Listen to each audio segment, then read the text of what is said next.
It is Thursday night, and you know what that means. It's time for 136 No Limit Hold'em from Texas Card House, Houston. Hello, everybody. I am Wes Tucker. I'm going to be joined again this week by Aviation. Unfortunately, their show last week cut a little bit short due to some inclement weather, to say the absolute least. You know, but everybody's safe and sound, and here we are, ready to rock and roll. So, what's going on, my friend?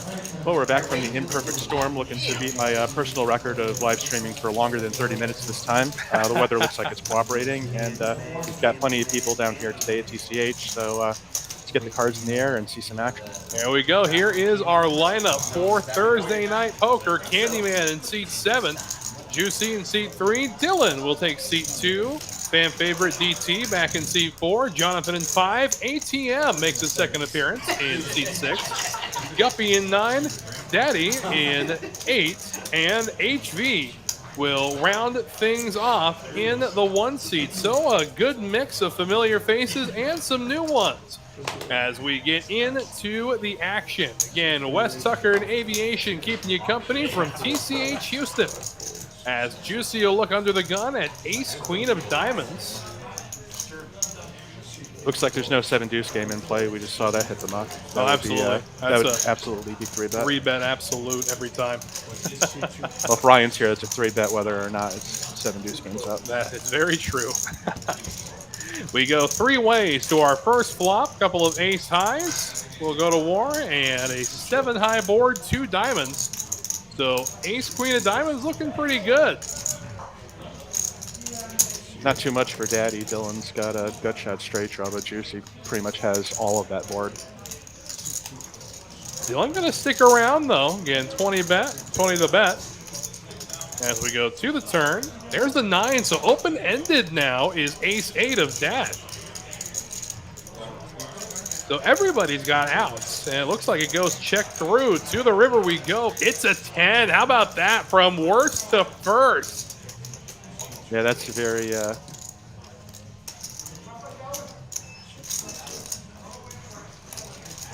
Looks like the computer there not putting the 10 up there, but no worries. We know what's going on. Provided he's not bet out of it, Dad D will take this pot down. Smudge in the chat, my friend. How are you doing? Hope your Thursday is going well. Looking forward to seeing you back on those Friday and Saturday streams. Pardon me, Friday and Sunday streams, my friend. Good to see you back last week. That was a rough river for Dylan. Ended up hitting top pair at the end, having to pay off for an extra $60. And with that, we take a look what's going on right now at TCH Houston. We are in the midst of the Memorial Madness weekend. Today we had Flight B and are currently going through Flight C of the multi-day 100K tournament. It is a $300 buy-in. And of course, if that's not enough for you, we've got the one-day 50K that is coming up on May 27th at 2 p.m. Again, 2 massive tournaments. One amazing weekend. More info at texascardhouse.com/Houston. Talk about great turnouts, too. The first flight last night with 81 runners. Wow. Our first flight today was 61 runners. I'm excited to see what our evening flight's going to hold for us. Yeah, 81 runners on a school night is pretty impressive. There's quite a few tables out there with the 2 flights that are running right now going, so definitely going to be a jam-packed field. So we check in here, HV with pocket jacks.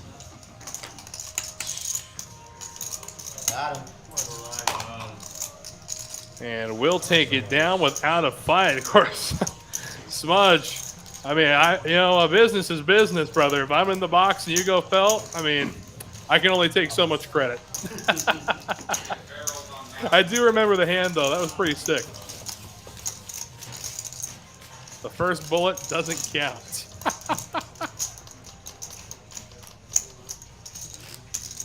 With a mentality like that, Smudge, you really belong on the tournament scene.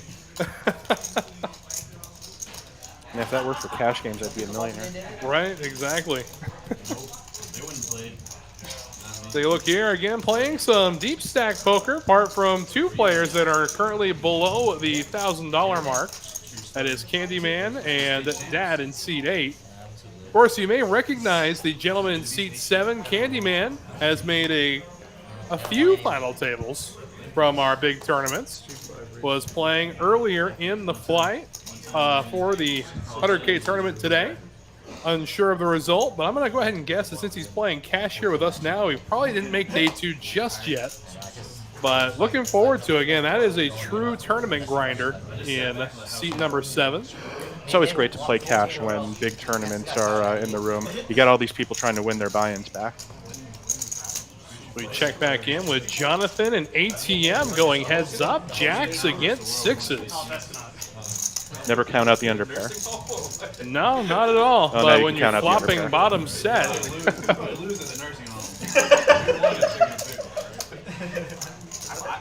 again, it's just such a sticky spot for 6s. No matter what the bet you're facing, everything on the board is an over to your pair. ATM ended up 3-betting pre-flop. You know he's got to have at least one of those. And he's going to fast play it because you got to assume Jonathan hit something of that flop. Unfortunately for him, he's just got an underpair, and that's going into muck immediately. JD, you're taking the words right out of my mouth. If you haven't already, go ahead and hit that like button. And while you're at it, if you haven't already, why not subscribe? Don't miss any action from any streaming Texas Card House location across the Great Lone Star State.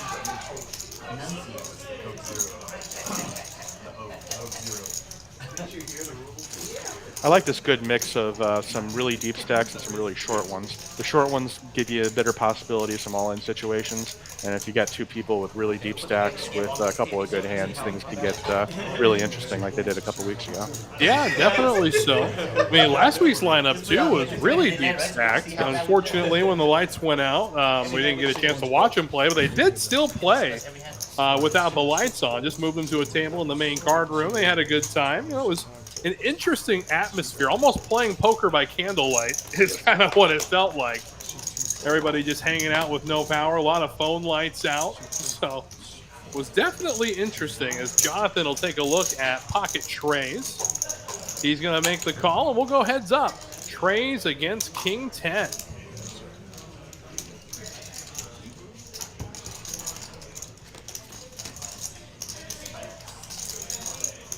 And it looks like the flop comes King 7 Jack.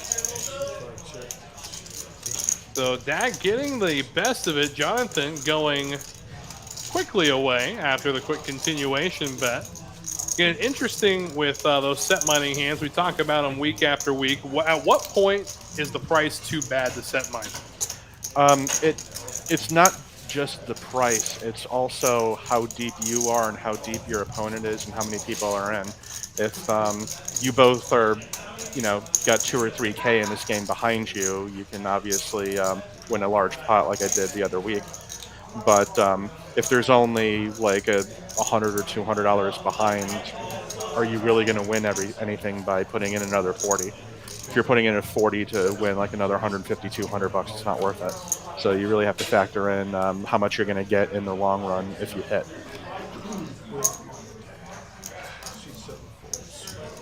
Candyman, a hand you can double down with, not too much else. But now Guppy wakes up with the pocket trays. Set miner's paradise so far this stream. DT with a nice suited Broadway connector. He's going to pump that up a little bit. Absolutely so, especially from the ladder position there in the small blind. Guppy is going to flat, though. We go heads up to a flop. Interesting board. Now they're both going to hate that. Oh, yeah. DT can at least represent it, but Guppy is pretty hosed right now, and that goes right in the muck as expected.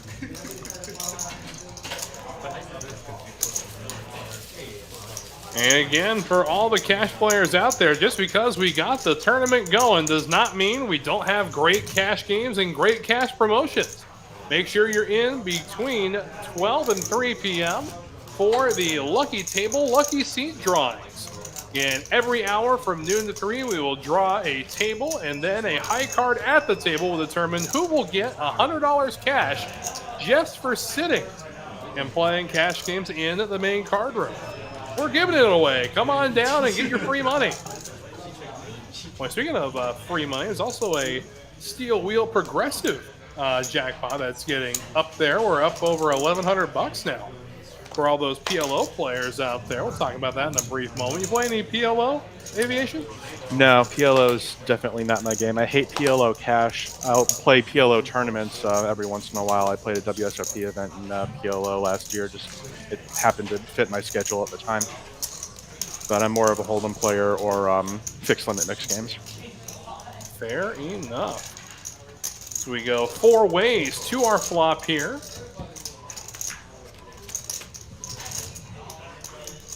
It's a 5-high board, 5-4 deuce rainbow. 2 players with gutter balls holding a 6. The 10 of diamonds hitting the turn is going to give Dad D the advantage here, top pair. He's not going to let it go unheard from either. Sizing about 50 bucks.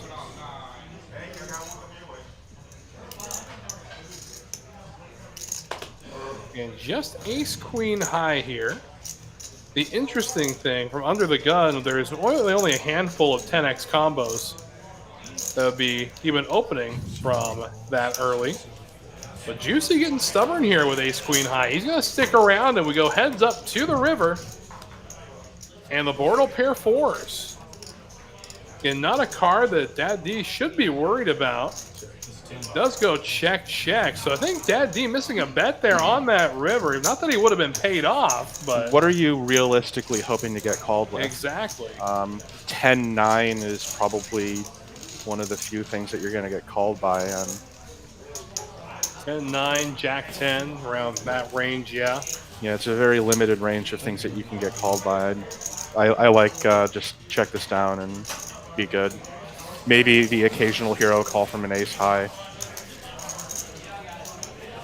I'm a lot more reluctant to go for thin value than some other people. I don't really believe in it as much.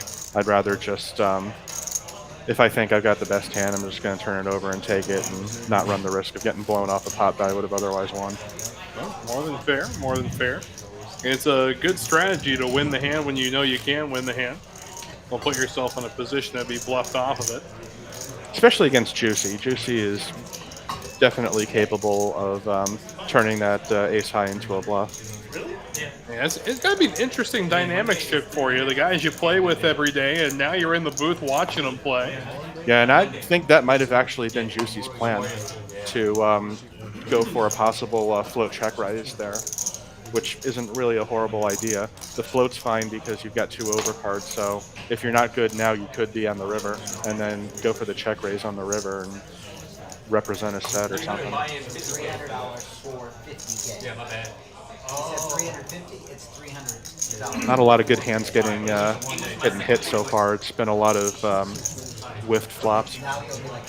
Oh yeah, I mean the night's still young. You got plenty of time. You hear 350, then you're like, no, for 50. Oh, 450. Even better. TCH gonna take one down pre-flop. The rare bet it and take it in this game. Oh, absolutely.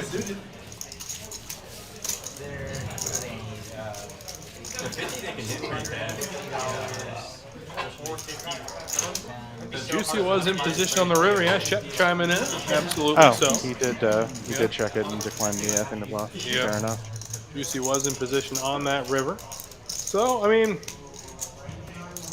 yeah, I mean, there's only a handful of things to worry about there. And I mean, are you really going to be worried about your kicker at that point with Queen 10 if the action on the turn didn't escalate at all?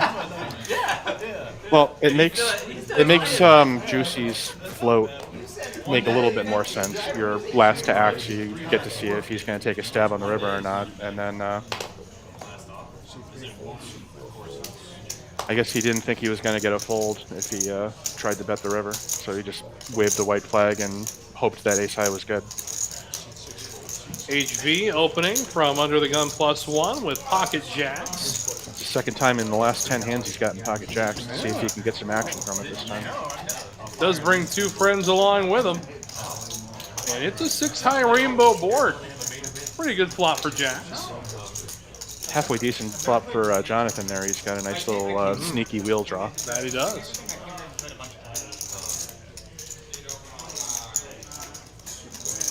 he'll stick around, candy's going to be gone. Definitely so. As we go to the turn, heads up. Here's a 10.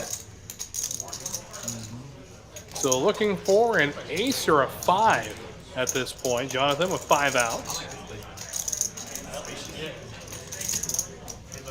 Looks like HV is content to let Jonathan keep doing the betting for him. Yeah, the little I know about Jonathan as a cash player is from dealing to him for approximately 30 minutes. But as a tournament player, I know that there isn't a draw that Jonathan doesn't like. So, I mean, we seem to be seeing that here when it comes to cash as well. But, I mean, it's interesting the way some players shift between their cash and their tournament strategies. Although it looks like Jonathan just plays them the same way so far based on what I'm seeing. Sometimes you can have some success bringing the tournament strategy into cash and vice versa because they're not really expecting it. Well, I mean, would you say that GTO has a place at the cash table, or do you have to completely just vary every hand? Well, I'd say GTO is for cash and ICM is for tournaments. Okay. You'll do things that are kind of suboptimal in a tournament just because your risk of ruin. I mean, you make a play and it doesn't work out, although it's GTO correct in a cash game, big deal, reach into your pocket and get a runner for barrels. But in a tournament, you're done. So it's more of a survival instinct. And I suppose if you only have 1 or 2 buy-ins for this game, then you have to go into more of an ICM standpoint than a GTO standpoint. Definitely so, yes. The last hand taken, a good raise on that turn there. Didn't want to see a river, really don't blame him at that point. Still had the overpair to the board, but board it didn't get scarier. But at the same time, any over to the jacks and the ace, king, queen is going to be a devastating card to hit that river. I was supposed to act last hand.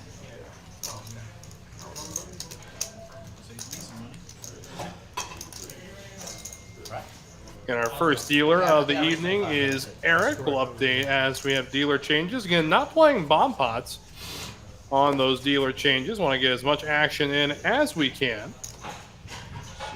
We see Dylan under the gun, +1. No thank you to Ace Rag, and away we go. Well, we got some deep stacked action players who are going to be doing enough bombing of the pot, so we don't really need that. Candyman. Another one of those rare bet it win it. No, HB did stick around with 9-7. I was going to say, don't do it twice. Flop comes 8-8 deuce. King high out in front for Candyman.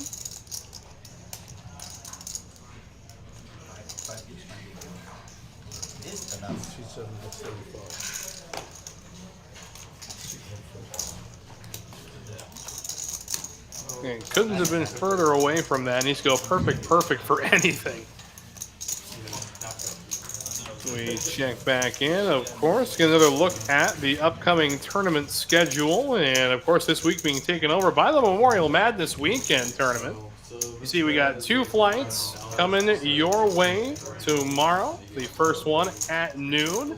And the second flight will start at 5 p.m. So still plenty of opportunity to throw your hat into the ring for a chance at the lion's share of $100,000.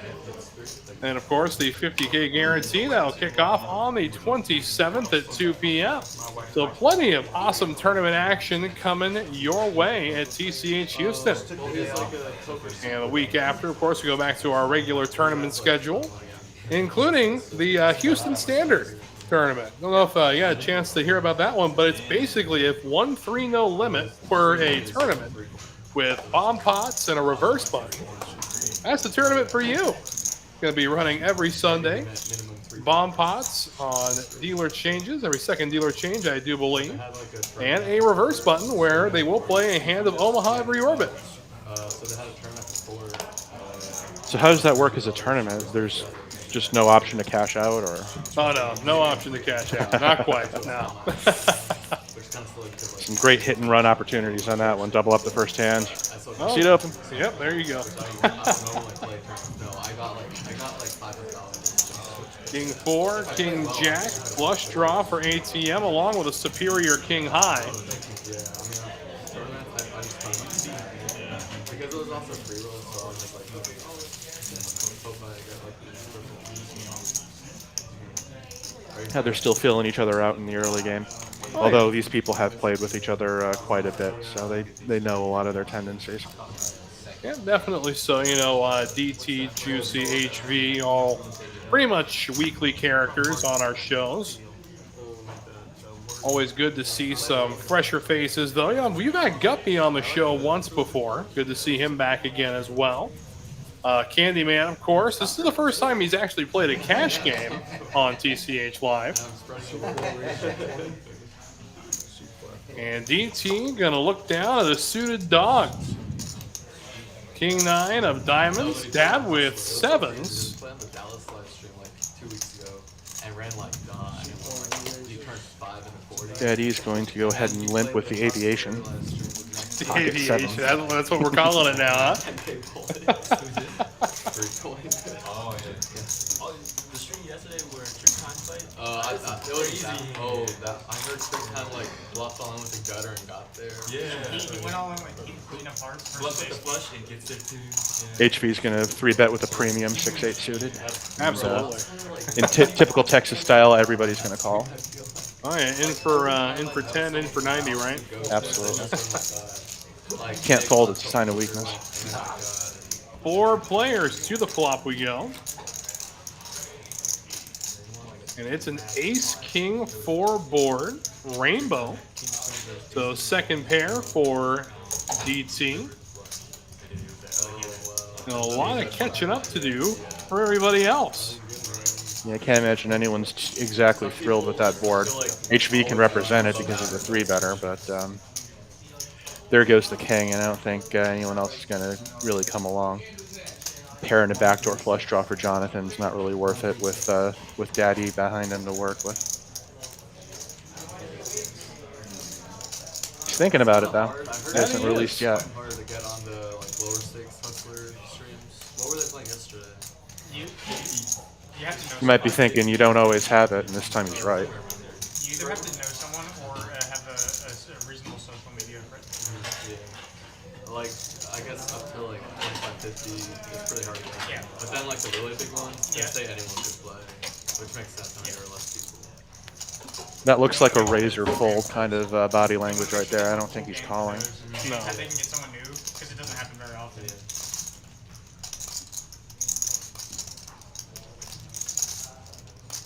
I hope they release some videos of the trick time highlights because I don't like going through the whole. Yeah, they did. Oh, they did? Yeah. Okay. Those, at least They always show us those on two YouTube. hands. Yeah, that's all. I don't gonna watch be that sick. shit. Yeah. Well, because he played in Dallas during the early Dallas streams, and it was like all him, like. Oh my goodness! There we go! Hey, HV can't do nothing with it. One time, he said. Fucking nice as good. Immediately rubs it in by flipping it over. Little did he know that he actually had the better hand for absolutely. HV. Had him absolutely crushed. With a bet and a shove in front of Daddy, pocket sevens ain't staying around. And it looks like we're going to have ourselves a dealer change. We say good night to Eric and move the action along. And as we do, of course, we remind everybody about what's coming up next week, because this week's being taken over by Memorial Madness. But of course, the Friday Mayhem Super, the best way to start off your weekend here at TCH Houston.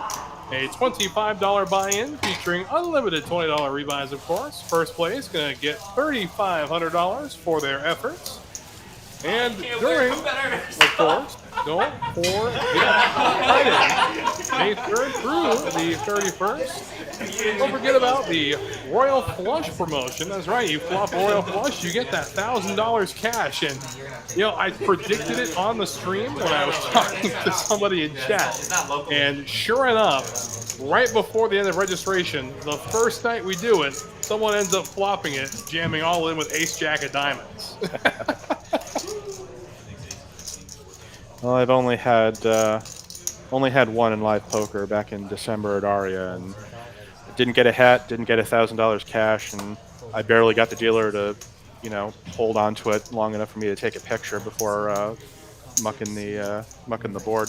Mm-hmm. Well, they move fast out there. They move fast out there, for sure. I'll chop with you guys. I was like, hey, do I get anything for this? And he's like, you get the pot. I'm like, gee, thanks. I thought they should be balanced. Thank you. You would have Last gone I mean, under any other normal circumstance, you know, the pot's usually enough, but With a low flop on this one, smashes DT, and absolutely. No, but I can go, you know. the juice man's also open-ended. And Oh, you're into oh, did you finish your comment? I thought they forced this big guy to go home. That was his first warning. monster pot developing right here. We got a bet and 2 calls of $6. 9 on the turn doesn't change anything. Nope. When he turned the phone, didn't he say, hey, I mean, you gotta battle for these monster $52 pots. Heads up to the river we go as it bloats to 67, and look at that, nothing changes again. DT takes it down at showdown. I have, Nothing. You had ace king. he was concerned about his Fucking Jackson. Yeah, he has to think up a hand to make up right now. Nothing, 9 10 suited. That's it. Raise 20, 20, 29.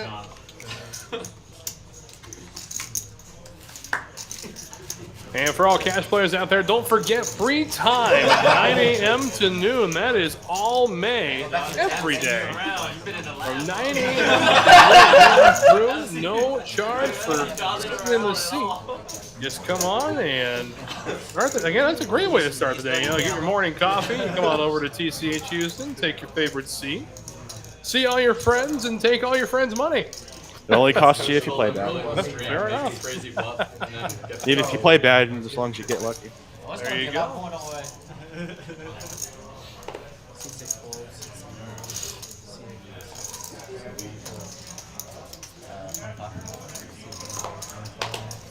Candyman throwing the dirty diaper in the trash. HV with a nice hand. Oh yeah, suited big lick, gotta love it. 3 ways to the flop we go.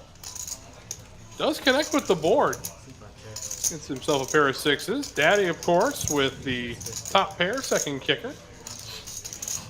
And Jonathan with some catching up to do.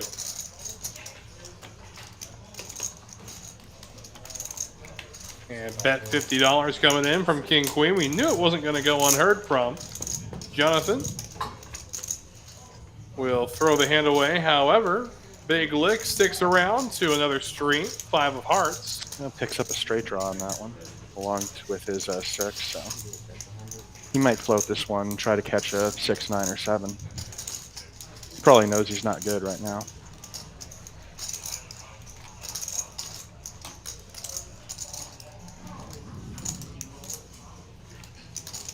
Yeah, he's just gonna float this one. And to the river we go. No, sir. Yeah, I don't know if he's going to be able to get any value from a 6, but I'm interested to see what the sizing he goes with here. $50. That's a beg me call if I ever seen one. I mean, a beg me bet. My bad. HV might be thinking of jamming on this one because that looks a lot like a blocker bet. Now he just needs to figure out, is he making this blocker bet because he has a good hand or because he can't stand any more pressure? And he does let it go.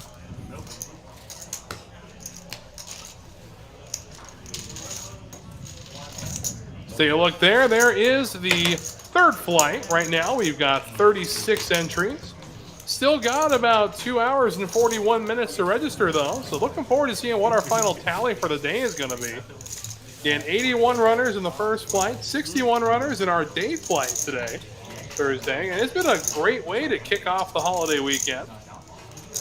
And I do have some great news for you, Aviation. We have officially broken your stream record. You are now over 30 minutes on the air. Wow. Doesn't even feel that long.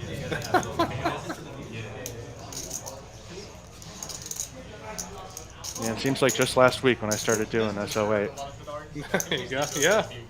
Boy, how time flies. So Wes, how many people actually survive each flight and go on to the day 2 of the tournament? Well, it's 12% will be in the money, and 8% will bag and move on to day 2. So as of right now, last night it was a grand total of 7 that moved on to day 2, and we took 5 from the flight today on to day 2. So the current trend 6, with what we've seen earlier today, I think maybe we can expect to take another 5 or 6 along from the Thursday evening flight. Of course, I'd love to see more of them, but we shall see. On a good pace right now. Again, 36 entries, about halfway through registration. HV with King 10. Not to mention the spade draw to go with it.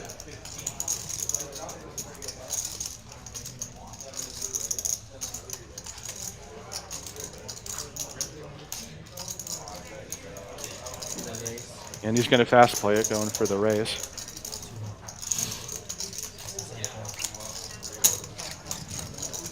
And he's going to take it.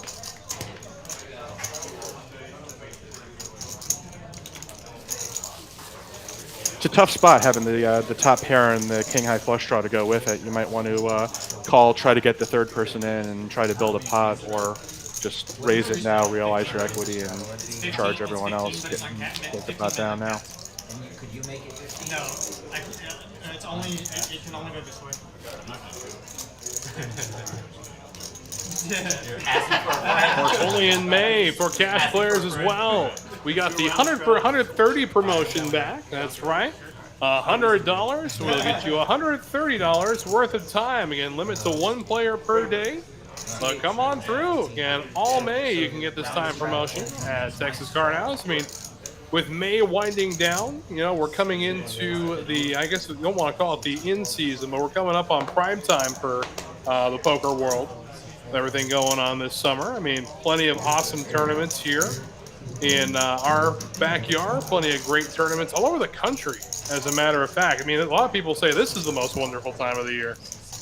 Well, it's right before the WSOP comes, so everyone's trying to grind up those buy-ins and that airfare and that hotel money.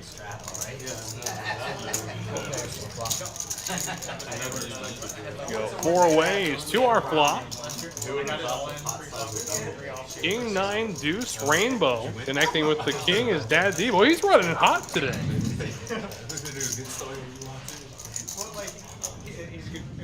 Candyman with second pair.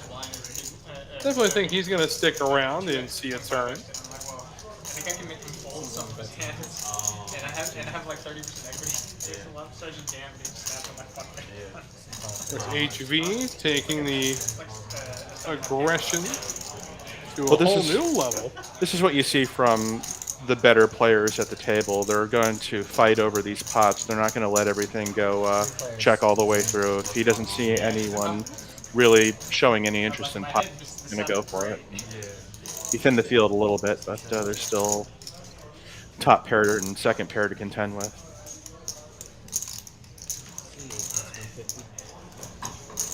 $150 the bet coming in from seed 8. Okay, with 3 players in the hand, I do like this sizing, 150.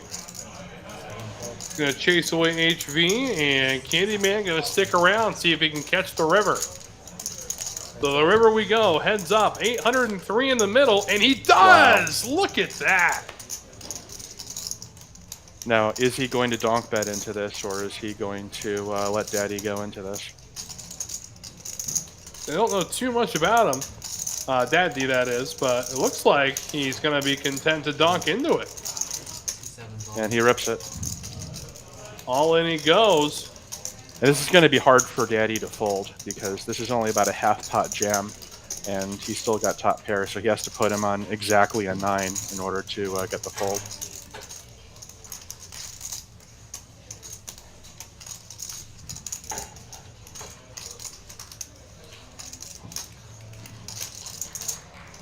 Now the problem is, do you ever do this and not have the 9? Because it almost has to get called by a king.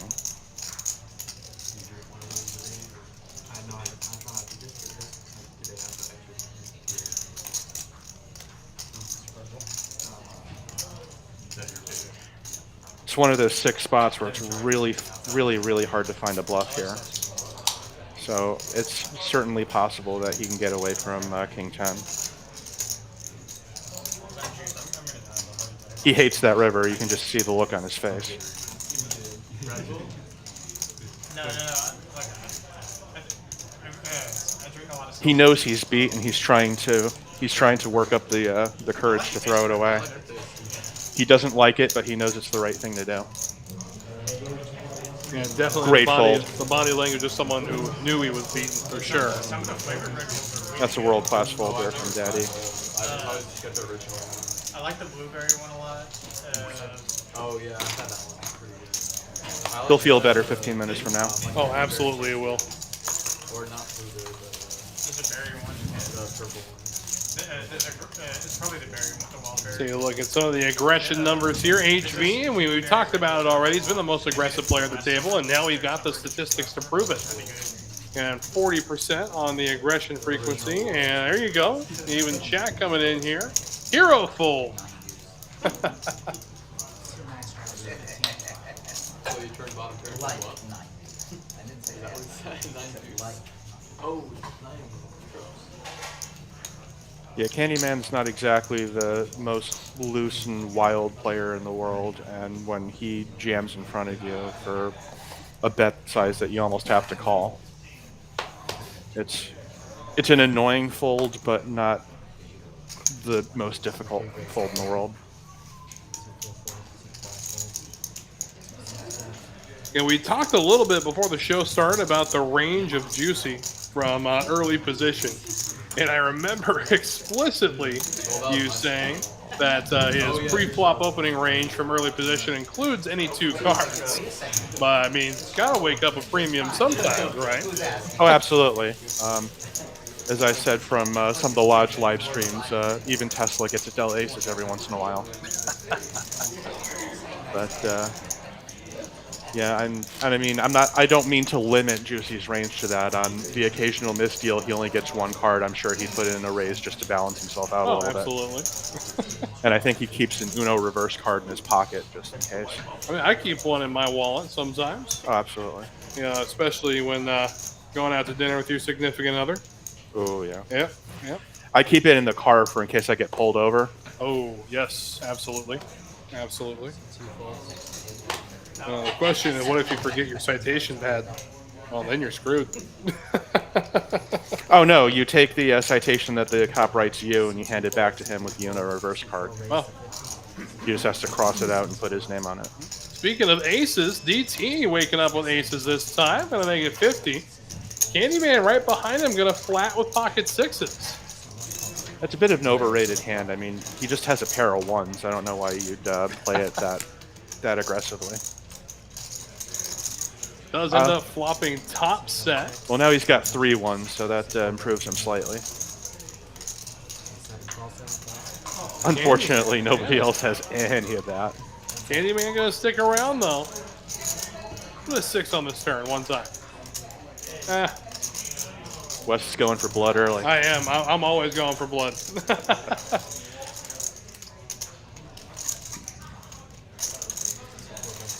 And DT not playing it slow by any means, but this time Candyman will find the fold. Again, an interesting spot there. Again, the way that we talk about DT week after week, we know he's a very well-balanced player. He doesn't get out of line too often. So if DT were to slow down there and let Candyman take the lead, think we see more money on that turn, or does it go check to a river? An ace, a king out there, and all you've got is a 6s. I think I'm kind of just hanging on here and hoping that I get a 6, which in this case would be absolutely the worst thing that he'd ever want. Looks like we got some VPIP totals. HV is getting in there, but he's also gotten jacks, some quite a bit of premium hands. The most interesting VPIP conversation I had was about 3 weeks ago with Ryan. Said that he wanted his VPIP to be 100% on the next stream that he plays. And I told him, more power to you. It's not going to happen, but more power to you. And he was doing so well up until he checked his option in the big blind, and that brought the VPIP down. And more premium pocket pairs. Dad D with queens. He's going to jam all in after the raise to 50 from Juicy. Well, we just saw the other 2 queens come off the board. So if Juicy ends up calling this, I mean, he's going to be well ahead, of course, but if Juicy hits a king, it's all over.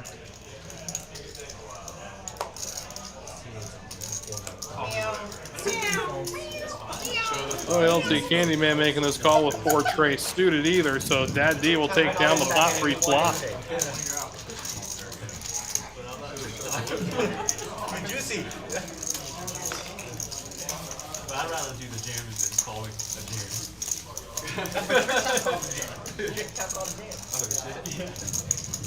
It's a tough fold there where Juicy with king queen. He's pretty much at the top of his range. And a reminder to everybody out there, the Best Card Club in Houston is now open 24 hours every Friday through Sunday. Non-stop play all weekend. Come on in. We got a seat open for you. We got games for everybody. And you're talking about what's going on in the card room right now. 1-2 no limit, 1-3 no limit. I mean, we got a 1-1 PLO going right now. Definitely a lot of fun. It's a good way to learn the game, I guess, with keeping the stakes a little lower. You know, no straddling allowed in that 1-1 PLO game. Is that capped too? Yes, we cap it at $300 buy-in. Yes, yes. So if you're looking to learn PLO, definitely an interesting opportunity to do so while taking a shot at those steel wheel progressive promotions. More on that in just a moment, but those promotions are up to $1,150. That's not bad for a 1-1 game. No. Not to mention, I'm pretty sure steel wheel is going to be enough to win. Oh, pretty much, yeah. We'll go 4 ways to the flop here. A couple of pocket pairs, ace high and jack high. Oh, Interesting flop here. nobody's got the heart. Yeah. And I think Jonathan initially kind of was like, hey, I got to set. Oh, God, look at those hearts. Man, he must be hating life right now. It gets worse. It just gets worse. He's not even best. ATM's got the miracle straight there, and he can't be happy because he doesn't have any heart blockers or anything. He is going to put out a bet here. More of a feeler bet, I got to believe, at this point. Test the water a little bit, dip the big toe in. And Candyman's open-ended on top of that. But I can't imagine him staying around with 3 hearts out there, but here we go. He's going to come along.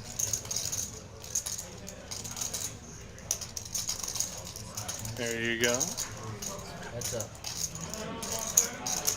Oh, never mind. That's Jonathan with the set calling, and Candyman with the open-ender. Oh, look at that. Chop it up. Boy, it went from Jonathan hating life to ATM hating life.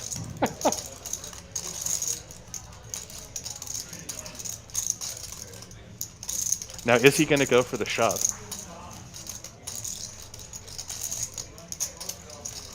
Can't imagine the heart flush checking this river. So he might go all in thinking that he's free rolling the chop. Doesn't go all in, but looks like he goes for about a Half half pot bet. Yeah, 300. Chop it up. Yep, chippity chop. And Smudge, you have to flop the wheel or just make it even if it's on the river. You know, because of the urgency of putting question marks on the answer, you gotta make it at any point. You don't have to flop it. Matter of fact, let's take a quick look at what is going on. Here is how it works. If a guest playing in a pot limit Omaha gets a steel wheel, the ace to 5 straight flush, they will win the posted prize. And right now, both the red and black steel wheels are valued at $1,150. That's where he should have reflopped. That's got to be a terrible bad beat. You get the steel wheel, but somebody else already hit the steel wheel in that color that morning. Oh, right. I feel like it's exactly what would happen. especially if I were to sit down at that 1-1 game, you know. A buddy of mine hits the steel wheel about 10 minutes ago. I sit down, I get a steel wheel, the same suit. And just, it would mess with my head a little bit. Even worse, the guy you're playing against in the hand's got 6-7 suited, so you don't even win the hand. Oh, I mean, if you don't win the hand, you don't win the promotion. You gotta win it. Oh, you have to win the hand with the steel wheel? Can't lose to a higher straight flush? It is absolutely gross when that happens. Seen that a few times. You flopped over that? Yeah. I think the absolute grossest thing I ever saw as a dealer was when at the World Series when I put a steel wheel out in the Salute to Heroes tournament. A guy ends up calling an all-in bet only to be shown the 6 of spades.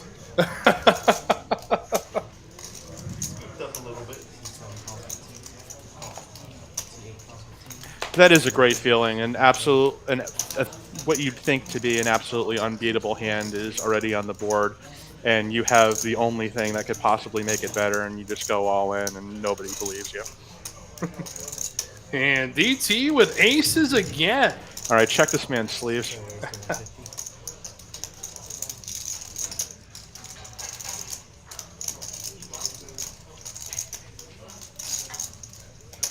I'm going to go out on a limb and say not too many people are probably going to be flopping sets here. Dylan has the best chance of doing it, although 4's dead and ace is dead. Everyone has everyone else's cards. They'll stick around and we'll go 4 ways to it. Oh, Juicy's still got some action. He will. How about an ace 2-3 flop? Oh, that would absolutely make my day.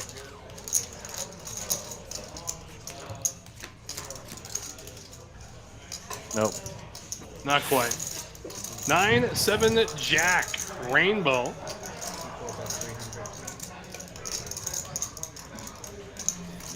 Yeah, DT's not going to play around with this. He's. I had aces in his sheet the last time I raced him. No, I mean, it's bad enough when you get 4 people that want to see a flop with you when you're holding aces. I mean, especially the weirder draw combos that want to hang around like Jack 9, Jack 10, Jack 8. So like a lot of weird Jack X combos that are going to stick around, especially to a raise of that size. It was $150 to go, and then more and more they just kept getting priced in as each one called. And then Queen 10's open-ended on that one. 10-8 suited just hit the world. 9s and Jacks just hit a set. There's a lot that you don't want to see there. If someone hit the jack there. Yeah. Someone has said I wouldn't call you. Shouldn't make it bigger. It's like the worst flop for ace king. I'm not bluffing that guy again. Now, the stats might say that Dylan's being a little nitty on this one, but in his defense, he does have to act immediately after HV, who's been by far the most aggressive player at the table. So it's kind of hard to take any sort of lead when you have to act after Mr. I raise. Speaking of which, Mr. I raise decides to raise with ace 10. There you go. King 4 for Jonathan, no thank you. ATM with suited Kojak. Heads up. We will go heads up to the flop. Another complete airball flop. Everybody.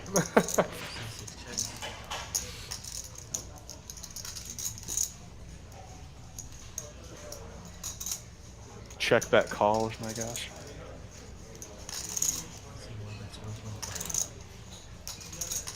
Nope, he's No, gonna let it go. quite. I haven't seen Kevin doing that shit. I start doing that too.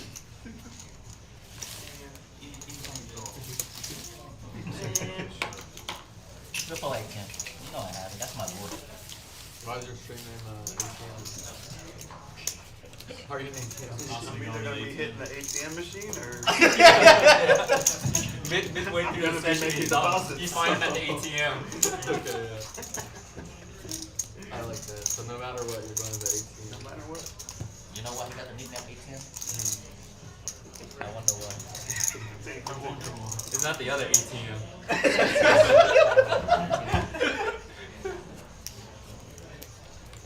We have another friend. He's also ATM. He should have come today. They're ATM together? Jackie, you should have come today too. I'm a Jackie. The table was so dead yesterday. Jackie come is so funny. 10-7 suited this time for Guppy. Been a bit since we've seen him involved in the pot. I was like, man, the donkey Gonna make it 50 to go. And generally, how many hands in your mind do you have to watch someone full without playing before you have to start wondering just how tight their opening range will be? I mean, I know it was a really poorly phrased question. Yeah, I mean, I get the gist of it. It's hard to tell the first time you play with somebody whether or not they're card dead or they're absolutely nitty. You kind of have to see some post flop play, because I mean you can get dealt queen 6, queen 7, absolutely terrible hands for hours on end. If you don't believe me, just watch the first couple of times I played on the 136 stream. But after a while, you start taking notice that a specific player hasn't been participating in the action for the last couple hours, and you start paying a little bit more attention when they start putting money in. And definitely so. You actually ended up folding the open-ended draw there on the turn. Take another look at the V-pips. You see now Candyman has taken over the prestigious honor of highest V-pip at the table, 46%. And meanwhile, we take a look down, and usually in a cash game, we're used to seeing about, 45, 55% of hands, but we've seen some very low V-pips today. Matter of fact, there is not 1, not 2, not 3, but 5 that are sitting below the 35% margin. Yeah, you usually see 1 or 2 of the maniacs somewhere in the upper 40s or 50s, and this is usually at like a non-Ryan table. And then you'll have maybe 1 in the high teens, and some of the other nittier players are in the 20s, but this has been a lot tighter. But then again, we've kind of seen from the hands that there's not really been a whole lot dealt to some of these players. So when the deck balances and everyone starts getting dealt aces and kings, the reckoning begins. They'll make a raise, and then everyone's going to fold because they've done nothing but see him fold hands for an hour straight.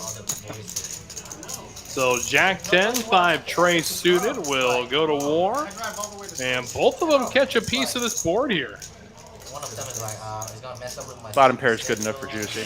Might as well be in the Come nuts. on, dude, like 1 day a week, like come on, like. Boney Turgeson in the chat. Good to hear from you, my friend. Well, Hope your Thursday is treating you well. Happy Thirsty Thursday to you. going out of town. Candyman going to bet his jack here, 115 bucks. My brother will soon. Candyman has been pretty active, but it's really hard to not believe that he has none of this board, because it's really hard to have none of this board with the 9, the jack, the king, and the 2 spades. Fairly straightforward fold there.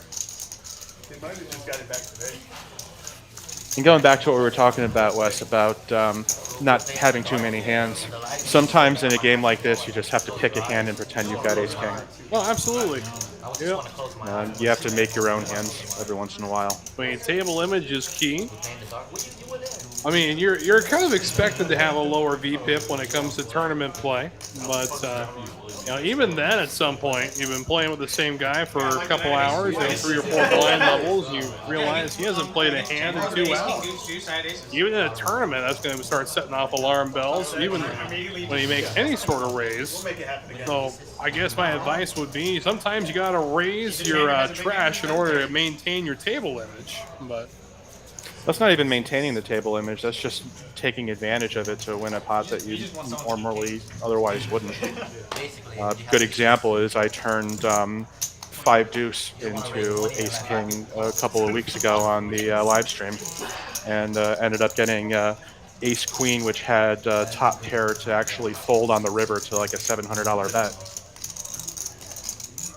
Not something I'd recommend doing all that often, but if the time is right and the image is right, it's a play that will work. I mean, you get that bluff through, you look like an absolute genius. You get called, everybody's like, what was that? Exactly. The winner was like For my wheel. deuce, The wheel. quad deuce. Like the hand I'm killing. Well, the thing is, when you make a play in poker, it always works until it doesn't. And it really doesn't. Gave an $800 I don't swing. know. It was funny. I mean, I told him. And then your buddies make YouTube clips of it, and then never get that let down. I was just praying to take it down. I mean, you had aces, it's good to just spot it, you know, money. You had a lot of hands. Some people call. No, there were like 5 side fronts. Every time I play PLO and have got pre-flop, I just open play. I just open play that they missed the flop. But it's hard to miss the flop with a 6-way. Everybody gonna hit something. Or nothing. And HV, another premium. Ace 10.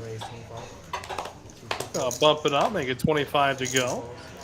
Must be nice being an aggressive player getting run over by the deck. ATM with 4 tray and hearts. Suited and connected, he'll stick around. The Candyman, second time we've seen him flat a small raise with 9-7. And it's a ace, king, 6, 2-spade board. Less than an ideal flop for 9-7. I'd say so. It's a great flop for 3-4. You don't have any hearts, and you have no chance of getting any sort of a good hand, so there's no risk of getting in trouble. Yesterday, Ryan, that's the most card that I've ever seen someone on that stream. We played it, right? Again, still plenty of time to make your way into the Memorial Madness Weekend Tournament. That is right. We got 2 flights coming up tomorrow, 2 on Saturday, and don't forget about the Sunday Turbo leading into day 2. So still plenty of time. Again, the lion's share of $100,000 at stake. And mark your calendar for the 27th as the one-day 50K will kick off at 2 p.m. Yeah, we've run that one-day 50K a couple of times, and spoiler alert, we've never had less than $75,000 in the prize pool for it. That's a pretty good prize pool right there. Especially for a one-day event. Before he came here, he played big.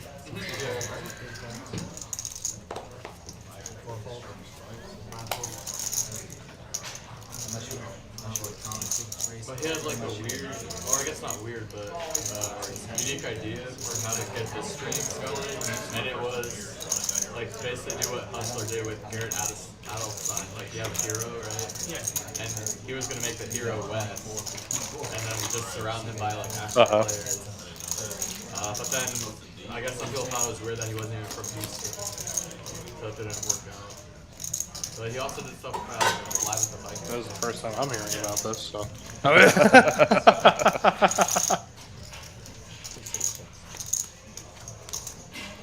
Part of me hopes they're talking about Wes Ketchel, but if not, I have learned of their ambush right here and now. Yeah, if you're going to set somebody up, don't do it when they're actively watching and commenting on what you're doing. Yeah. It's always at least Wes. I feel like something important to learn from Hustler streams is that you never know, because like these people that play for so much money. DT, big winner so far, up 500. Juicy and Dylan are actually kind of a little bit of a potluck here. We've got 4 players sharing the party festivities here, down between $200–300 a piece. Yeah, it's been a slower developing stream, but you know, it's still been an entertaining one. Hope to see those numbers skyrocket in some direction.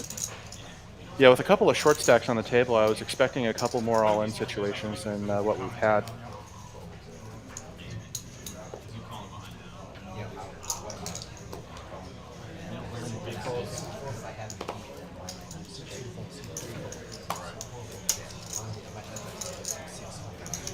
Candyman, a real hand this time. Ace King offsuit.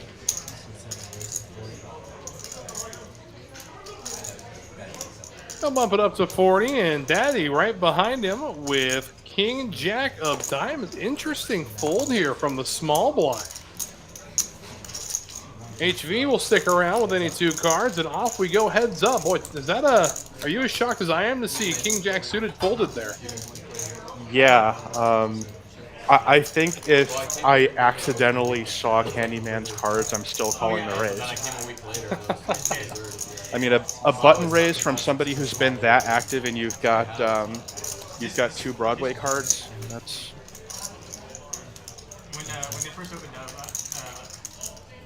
they had some good players. They were consistent for like 5-10 plus games. They fired pretty quickly. And that does draw our first hour of coverage to an end. Has been a good first hour. Still got a few more coming your way. And Wes Tucker and Aviation keeping you company throughout tonight's festivities. 136, no limit. Haven't already hit that like button, now is the time to do so. And while you're at it, why not subscribe? Don't miss any action from any streaming Texas Card House location across the great Lone Star State. So what have we seen in this first hour, and what are we looking forward to in the next couple?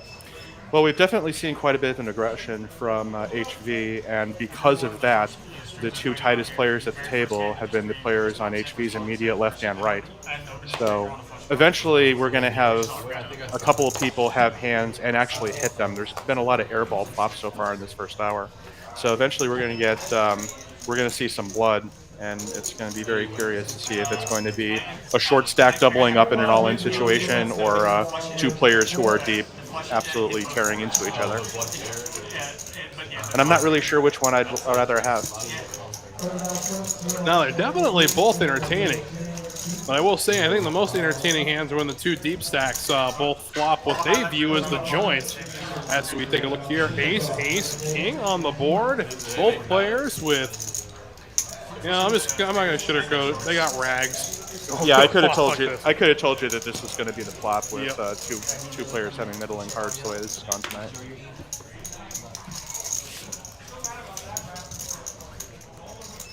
Bet it, take it for Candyman there. I mean, sadly, the best hand won. Yeah. 8 high, best hand, take it down, GG. And with that, we'll have ourselves a dealer change. We'll welcome Andy into the box, and he'll take over the dealing duties. I'm seeing a bit of an undeserved tight table image from Candyman. I think if they saw the stream and saw the VPEP numbers, I don't think he'd be getting so much respect as he has been getting with some of these bets that have gone through. I mean, you take a look at the RFI right here on the bottom of the screen. He has raised 42% of the hands he's played. So I definitely agree with you. If they view him as tight, they really need to readjust their glasses here. They might have just been blinded by the blinding white light of HV's aggression, and somehow Candyman's been able to fly under the radar a little bit. But I don't think that's going to last much longer if he starts betting and taking down too many more pots.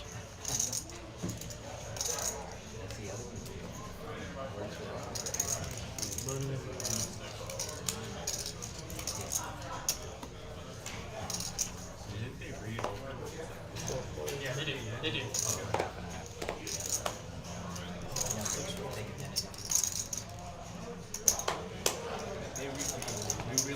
Yeah. We're playing match the hand. I guess it's on the habit. Some players. Oh, now we finally got There something. we go. Pocket queens.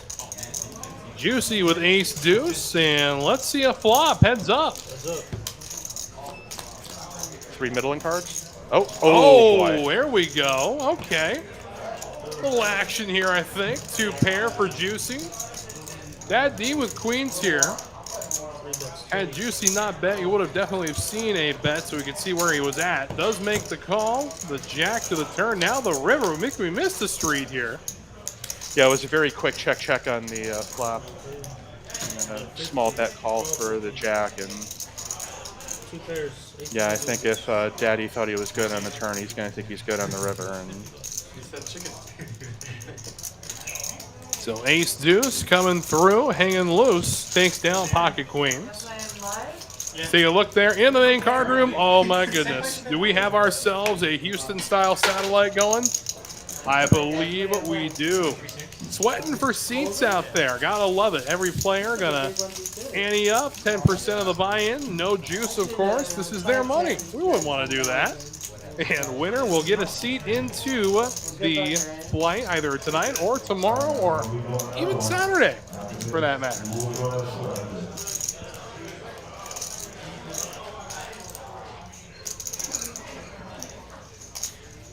Well, Jordan for Virginia. Unfortunately, it's easy. It's easy to say that they're a bunch of nits. It's a little different to actually sit there and get dealt trash for a couple hours straight, and especially if you've got some of the more aggressive players at the table raising every time.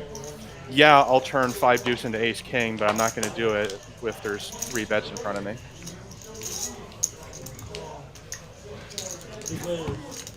Six, 7 suited, pocket deuces, and 9, 7 offsuit. As the board comes, queen, jack, 5. And just another interesting flop for You know, I was thinking to myself, it's going to be really hard to completely airball whip this flop, but somehow they found a way to do it. Yeah, man, it looks like the Houston-style satellite is over. We have crowned a winner. That is true, Jordan from Virginia. Absolutely, we did see that. Yes, that was definitely the nittiest play we've seen tonight. Yes. I mean, I catch flack for being a nit, and I'm not folding that.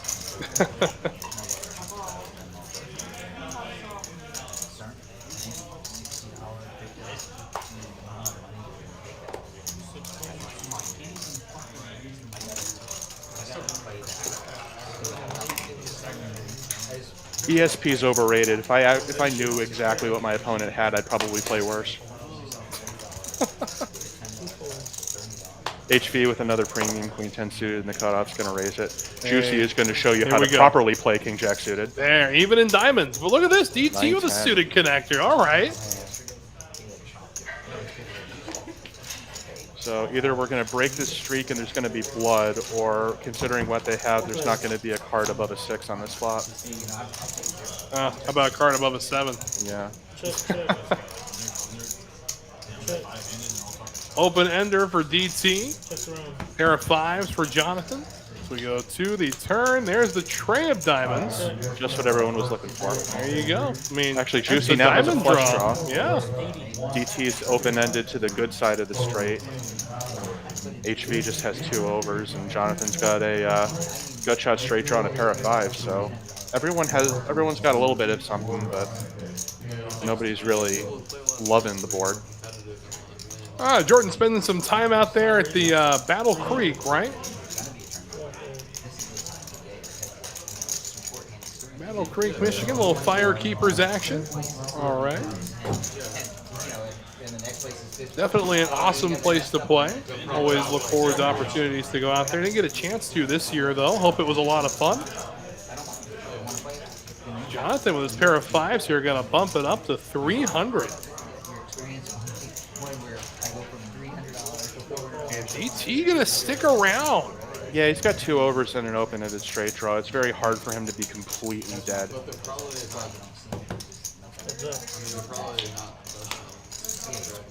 Complete brick on the river. Magnificent deuce of clubs. Lowest card in the deck.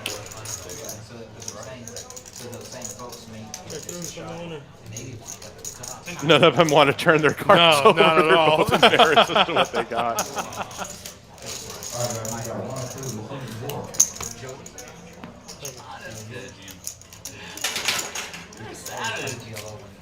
Quick glance over to from John over to DT is like, wait, really? Absolutely. I don't think when he checked he was expecting to get the pot pushed back to him.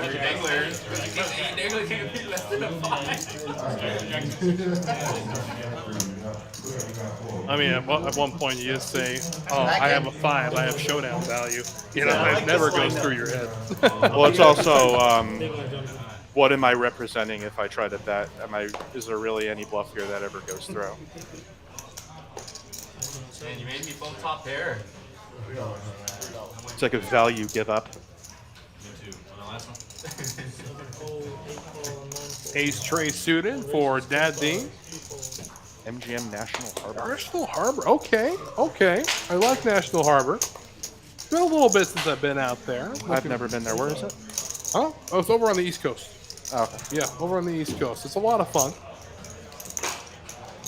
Good place. I'm actually headed out to Las Vegas for the WSOP, at least my first trip for the WSOP on Saturday morning. Oh, nice. I'm heading there for my birthday in August. I'm Oh, gonna well, be happy birthday early. skipping out on the WSOP. ATM ends up flopping a set of deuces.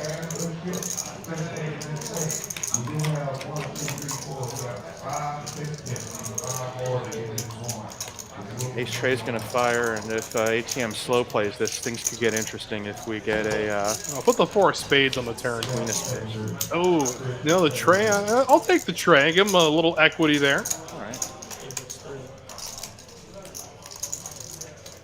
Ace on the river would be pretty dirty. That would be absolutely filthy. Or better yet, just put the 3 out there on the river, too. 3 of hearts. Let's see it. ATM. Gonna raise the action now, make it 100. Yeah, he's going to spring the trap now and try to get some money in the pot, hoping that Daddy has more than a random pair of trays, but he's not going to get anything more from that. Yeah, the WSOP this year actually coinciding with my anniversary, too. So I'm actually going to be taking the other half out to experience Vegas for the first time.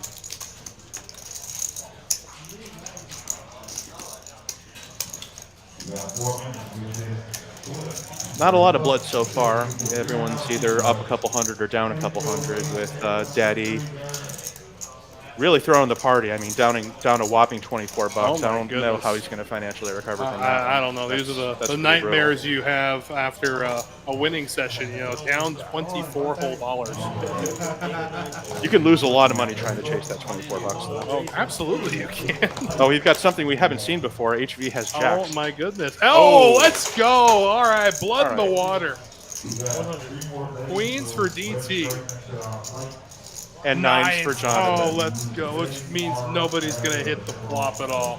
Okay, I'm putting in the prediction right now. It's going to be ace 7-4. Ace 7-4. Okay. There goes one of the queens. Nines is gone. Yeah. Okay. Getting out of the way. Heads up. We go to the flop. So 9 on the flop. Ace for you are 2 for 3. Yeah. And I mean, that, same general concept. yeah, and that is going to kill any action. No, because there's Really? 2 aces out there. It makes it that much more unlikely that either of them has it. So HV can possibly put DT on 10s. DT can put HV on exactly what he's got. And there still might be blood there. That might kill the action. Yep. That is not a good card for DT.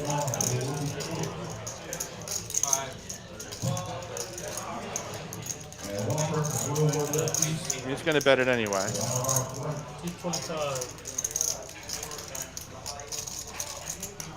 I don't think 225 is going to be enough to get HV out, because if you're okay on the flop, if you're good then, you're good now. Unless you're your up opponent against on exactly 10s. 10s. Yeah.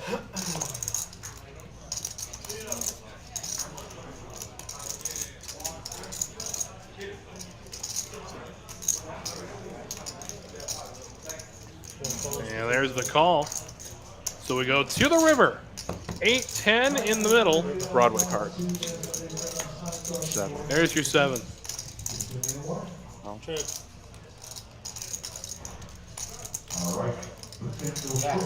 check, check. Queens and aces. Now, having the Queen of Spades in my hand, I might have gone for some thin value on the river because I blocked some of the possible flush combinations there. But I don't really. There's enough money in the pot that I don't blame going check, check there. It's an option, but he goes for the lower variance play, and I don't fault that at all. Candyman's still crushing the VPIP with 46. HV a respectable 43. Yeah, And bringing then, up the rear, Dylan and Guppy both with 11%. Yeah, the closer you are to HV, it seems, the less likely you are to put the money in the pot.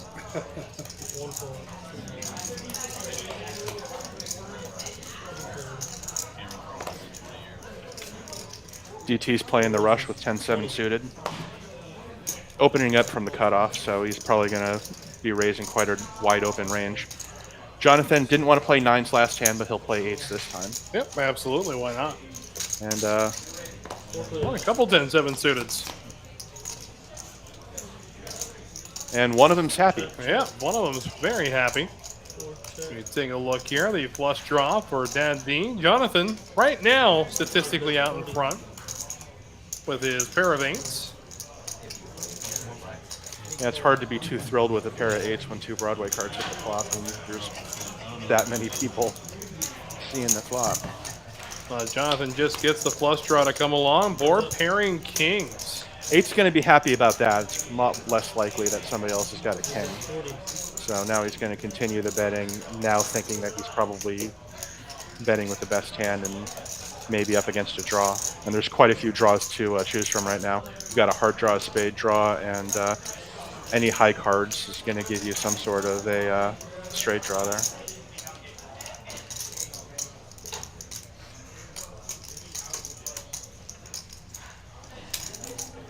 Pretty milky bet sizing, 40 into a $160 pot.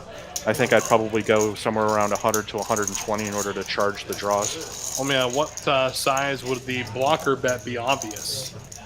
I guess. Well, that is a pretty obvious blocker bet size. I think if HV was in that hand with 10-7 of spades, he'd probably do a semi-bluff raise with those.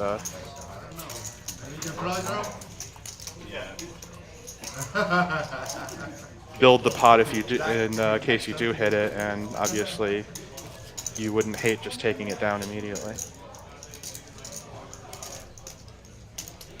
I don't like 1/4 pot, especially in that draw heavy of the board.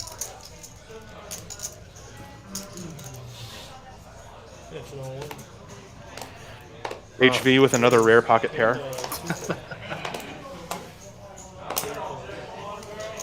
Juicy with a disciplined fold of 9-3 offsuit. Oh yeah, DT ace queen. Okay, okay. Goes for the flat instead of trying to 3-bet him. That's pretty tricky. You might be trying to spring a trap a little bit later on.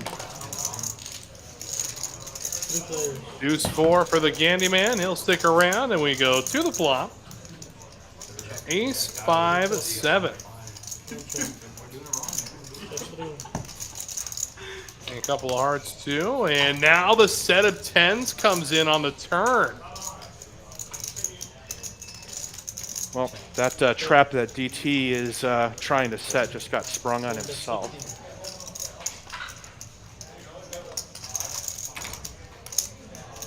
Looks like he's just going to go for the flat here with the ace queen. Gutter ball for Candyman. That's really about it at this point. Really don't see him continuing. Yeah, I still think DT was trying to trap, maybe bait ATM into trying to do some sort of a squeeze play, and that is a disgusting river. Well, we're about 20 seconds away from watching DT's chips. The vast majority of them get pushed to HB. Oh, that's 200. 200 the bet. On one hand, the ace of hearts completes a flush draw. On the other hand,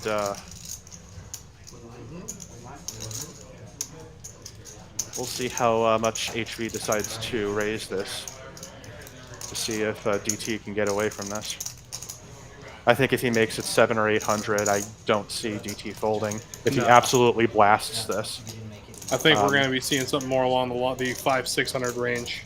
One raises. Oh, there's 700. Yeah, all right, we'll find the happy median. Yeah, it's the bottom of my range and the top of yours, and I think that's the exact amount that he needs to get a call from this. I don't think DT's folding. He's under-repped the heck out of his hand. He's just got to put in the call, and he's not going to like the result. Gross. Tough spot. All right, well, here's hoping we got more of those hands on the horizon. That's a fun one right there.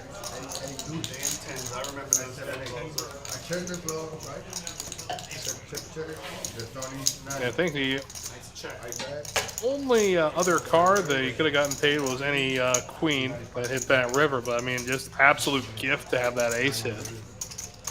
mean, even if it's just 2-pair at that point, I think he may get more from DT with top 2. If the ace on the river wasn't a heart, he might have gotten a little bit more. Because now you're only worried about exactly 10s, or possibly ace king, but that didn't really play like DT had ace king. A while since we heard from Dylan, and he's got a suited ace. Are you gonna try again this other one or no? Jonathan, 7 Trang, gonna stick around. You know, when good hands aren't hitting, you gotta play garbage. Here's the 3rd ace. This one in the hand of Candyman. I mean, 7-3's in the opening chart somewhere. Somewhere. I think it's scrawled on the back cover or something. King, Jack 9, 2 spades. Exactly the kind of flop that we've been coming to expect here.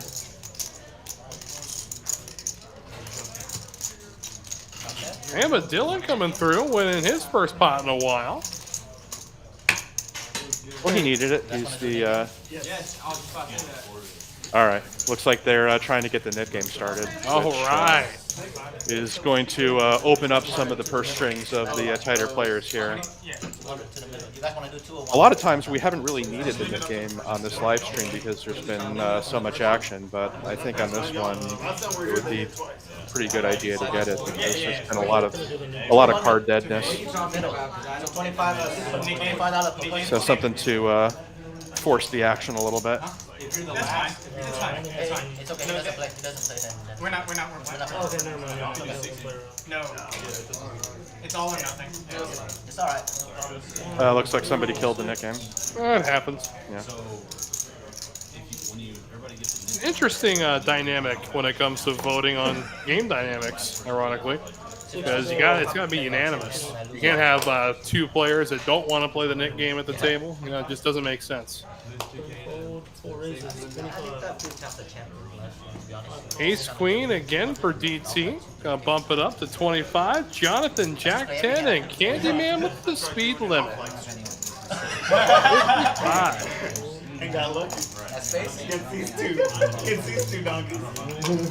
Bro, I'm so close to 6 bet shot on your ass that day, bro. Because I was calling him. Yeah, with that much dead money in the pot, everyone else is pretty much calming on any 2 cards. I know we 3 bet is so light. 10, 6, 7, 2 clubs is the flop. Any card. But you got it through. Yo, you got the worst. Top pair for Jonathan and open ender for Dylan. Good shot for HV. And DT with 2 over. We're not going to stick around, however, as we go to the turn. There's deuce of spades. Why not? All right, what are we looking for here? What's the most damage? 5? No. No. 5 isn't in here anymore. So fucking crazy. But I think that the mid game was on. Yeah. Doesn't matter at this point, as Jonathan will take it down. Yeah. The dynamic set it up for him to get 2 better hands to hold and get called by the only worst hand. And then you end up losing. Yep. And then I wake up with kings and then all in against David ace. Ace king suited, yeah. Chop. Yeah. I could have scooped. With kings? I have kings and he had ace king. We run 2 boards. Oh. Yeah. Well, the best starting hand in poker has been mucked. 7 deuce suited. Must be a card read error. There's no way he's holding 7 There's no deuce way, there. especially from under the gun. There's no way we weren't That's a raise every day. Jonathan with a couple Broadway cards. Pretty powerful hand. He's got 2 royal flush draws there, Wes. And they're still live. That way, yeah. One of them's busted. There's King 9 for Juicy, a suited dog. Just go flat with it though, as we go 4 ways to the flop. It's a Jack 10 4 board. So open ender for Jonathan. Gutter ball for Juicy. The Jack of Clubs though, very interesting card. So he just needs to find a better spot. Grant Perry would be good because that flush raise. Of course, we know the Queen of Clubs is in the hand of Jonathan. No opportunity for the straight flush there. First mover thing is like a huge advantage because like everyone in the room that's trying to open up has like not. Candyman with the pair of 10s. Probably because they came first, right? Candyman's bumping it up to 150 with his pair. Maybe you could do like first. Yeah, the flush draw, juicy. You know, it's not going anywhere just yet, and still open-ended is Jonathan. I think Candyman knows exactly where he is on his hand. He knows he's got the best hand, but not for long. So he wants to charge the people to draw, and then just hope that you see the deuce of diamonds or something like that on the river. Juicy's not going anywhere, and I don't think Jonathan is either. You close the action for only 100 more from that kind of pot odds, and you're open-ended. I don't see how you don't continue. I think it's just a, do I call it? Wow, he folded. Wow. Yeah, well, Wolfgang plays up to 1 chokers whenever he comes. All right, chalk that one up with King Jack of Diamonds pre-flop. Punish him, ace on the river. Oh, that Bam. is sick. I love every second of it. No good. Yeah. Just like they drew it up. But is it automatic or it has to get to a certain point? Basically, it's on. Like they say, it's like has to be 100, but You can actually see the soul leaving Jonathan's body through those sunglasses too. So at least there's that. So if it's captain. I could have called 100 more and into a $450 pot with an open-ended straight draw, and I would have hit. Just checked over to Candyman, and with the ace on the river, I don't see any bet coming, so Candyman will take it down. 2 pair with an ace. Up there's the head shake by Jonathan. Yep. Yes, we're all shocked to see it, Pony. Everybody was shocked to see King Queen folded there. And Jonathan, a little knock on the table there, giving Candyman props for betting him out of that pot. Yeah, I mean, Pony's analysis definitely on par with ours tonight. For that price, unbelievably, yes. I mean, with that stack depth and those kind of pot odds, I think even if he only had a gut shot, it would still be worth it. If you think that hitting your overcard would still win. You don't have to be right all that often for that to work out. For Wolfgang though, I swear to God, like this guy runs so good. I've seen him running. Like, for example, in King that Queen game, offsuit for Dad Dean. straight, like doesn't even need to do any work, right? And then gets HV, 8-6 of diamonds. Gonna raise it to 30.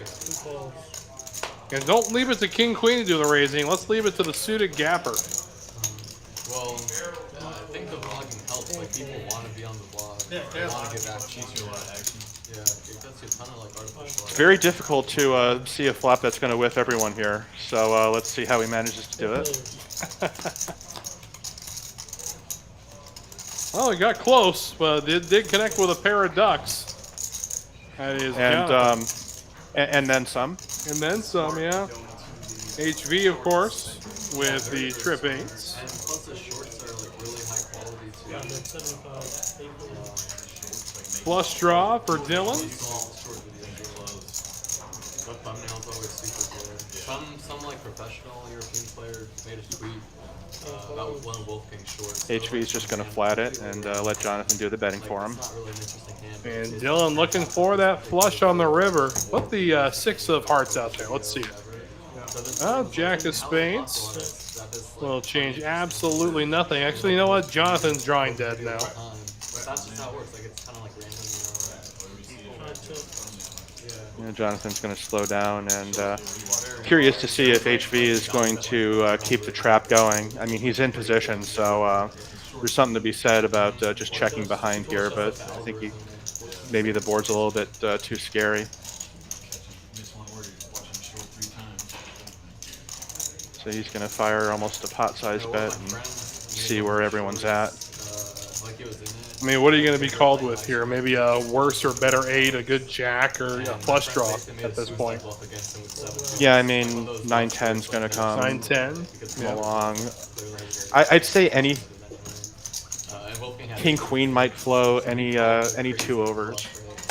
And then this video, because the thumbnail is like Maniac blasted 70 or something, it got like a 2 million views. And my friend's like, oh my god. I just gave this guy like all these views and all my money. Oh, yeah, viewers. But that said, in games like this, there's nothing wrong with fast playing your really good made hands. No, not at all. You can get into trouble over trapping with powerful hands. Although in some cases, if you basically have a stranglehold on the board and nobody else could possibly have anything, then it makes sense to give your opponent some rope, especially if you're on the button and you've got 2 people in front of you on the river who will take the opportunity to bluff at it. HV is going to play the rush with 9-10. Kojak for daddy. Super premium for DT. He's definitely staying in. Oh, yeah, absolutely. He's coming in for a raise. Bet it. Yeah. Show it.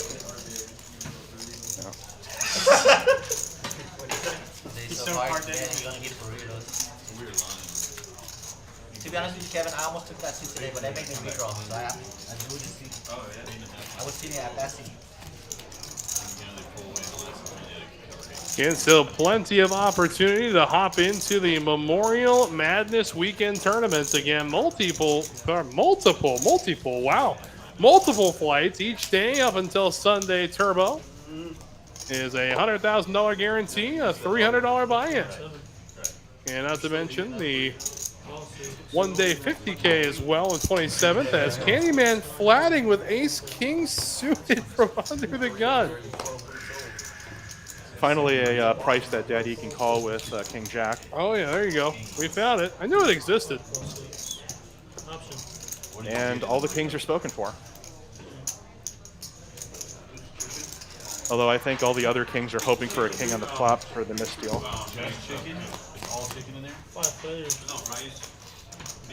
Couple of clubs. Queen 7-4. Well, ATM's going to like that. King Jack's going to like that. Yeah. Ace King picks up a Broadway draw to a 10.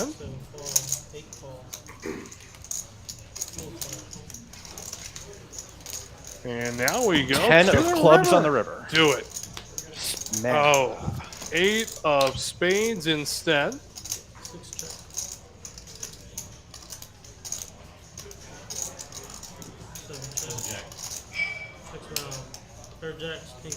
Checks around, and Bad D will take it down with Kojak.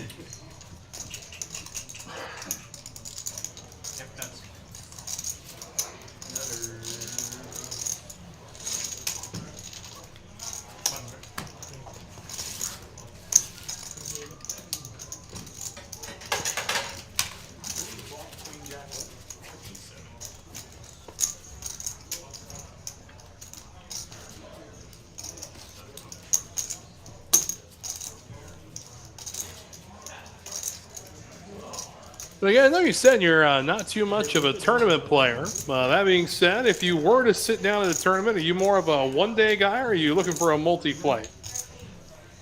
That's a good question. I mean, it is nice to, have everything done and over with all in one day. That said, I prefer having a little bit of a slower progression so that I can use my edge over the other players and not be forced to play all the time and have to, get blinded down really quickly. I think more of a blended mix like this Memorial multi-flight tournament where you cash on the first day. So I don't really like the tournaments where you can play for multiple days and still not cash. I mean, imagine playing the main event, you're 4 days in and you bust, and you played in a tournament for 4 days and you didn't cash. Yeah, my last main event experience unfortunately ended on day 3. So I hear you. It's terrible, absolutely it is. But at the same time, 2-hour-long blind levels, I don't gotta force anything, just like you said. Yeah. Yeah, my last main event experience ended about 8:15 this morning when my watch alarm went off. So then I had to, wake up and get on with my day. 8 tray, queen tray, and pair of 8s for Candyman.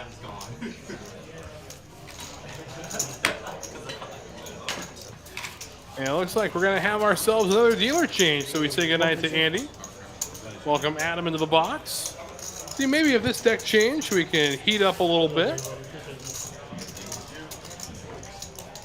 Well, while we get through it, we would like to remind everybody, of course, that all May from 9 a.m. to noon, free time. That's right. Come on in, get your day started the right way.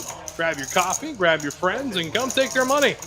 And 9 a.m. to noon, free time all day. Starting all May from 9 to noon. Free time all day. You heard it here first. Oh, Sold. my goodness. I'll take it. Boy, if verbal's binding, I'm screwed. Verbal's binding. Congrats, Wes. You just... There we go. 720. When does the stream end? 9:50.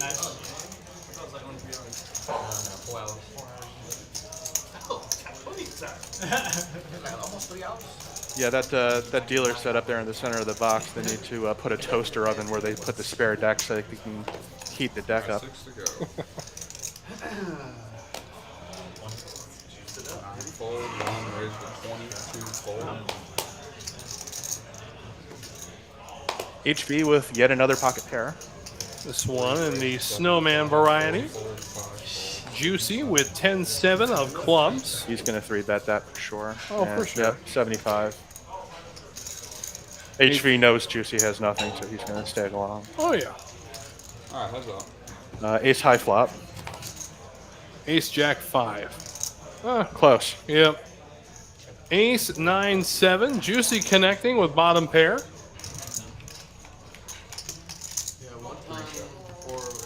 Goes check, check, and king of clubs. Well, the board is putting down exactly what they're trying to represent, although that does give Juicy a nice little club draw there. Like, I've never had to do that. And someone Thoroughly enjoying that sandwich of this. Throws out a quick bet at 200. asked for someone else's out of there, but he said he charged like 200. He's got a blocker to clubs as well. It's an iMovie, bro. You have an iPhone? Kind of hard to continue here with eights, and yeah, he's going to let it go. Yep. I mean, if you weren't already behind the other range of hands that he probably has, now just hit that king. Another little check in there, and still about an hour and a half to register for the third flight of our 100K. See there, 58 entries so far. We're on a good pace. We still got an hour and a half there. I think we can get up there, maybe another 81 to 90 runner field. Send 7 more people, 8 more people on through. I'd love to see it. And you got the Max Late Reg crew that are camped out waiting for that final break to run to the table last possible second. The Curtises, the David Shaws of the world. Oh, yeah. Got him. 1 fold. 2 fold. Got a question here for Mr. Richard Head. How's the table tonight? Well, why don't you go on to the Poker Atlas yourself and get yourself on the list for the seat. Yeah, Maybe you can play with these guys. Yeah, been a slower start. We're hoping things pick up here. We got a 3-way hand here developing. 7s, queen 10, and a queen 4. I don't hate this. I don't hate this at all. Turn card to 7. Yeah, let's do it. No. Oh, Close. yep. Just slide the 5 and the 2 together and call it a 7. Heart draw for a Candyman, though. Lucky it wasn't me. I'm gonna say a lot of stuff. I think both of the queens are going to think that they've got the best hand since the flop check throw. So 12 outs for Candyman. And that ain't one of them. Yeah, not at all.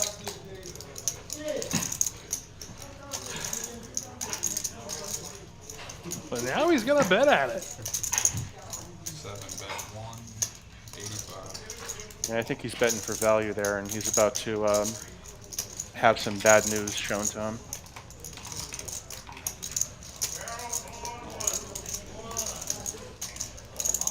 It's flatting, and Guppy will take the pot down. He has 2 pair of yes, but it's very hard to get called with something that you beat. You think I'm raising?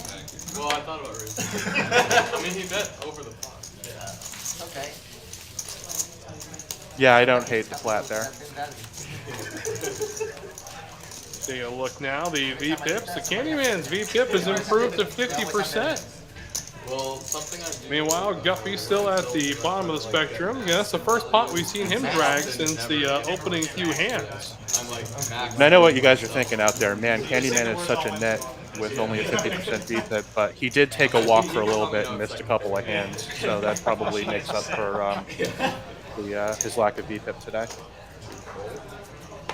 And you done with the burritos already?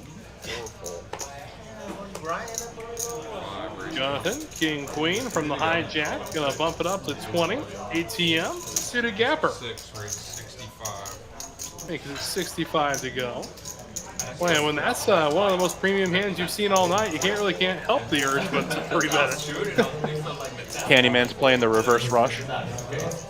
Lose a big pot, your revenge range is pretty much any two. Alright, 3 players. We go to the flop 3 ways, and it is Jack 9-4 Rainbow.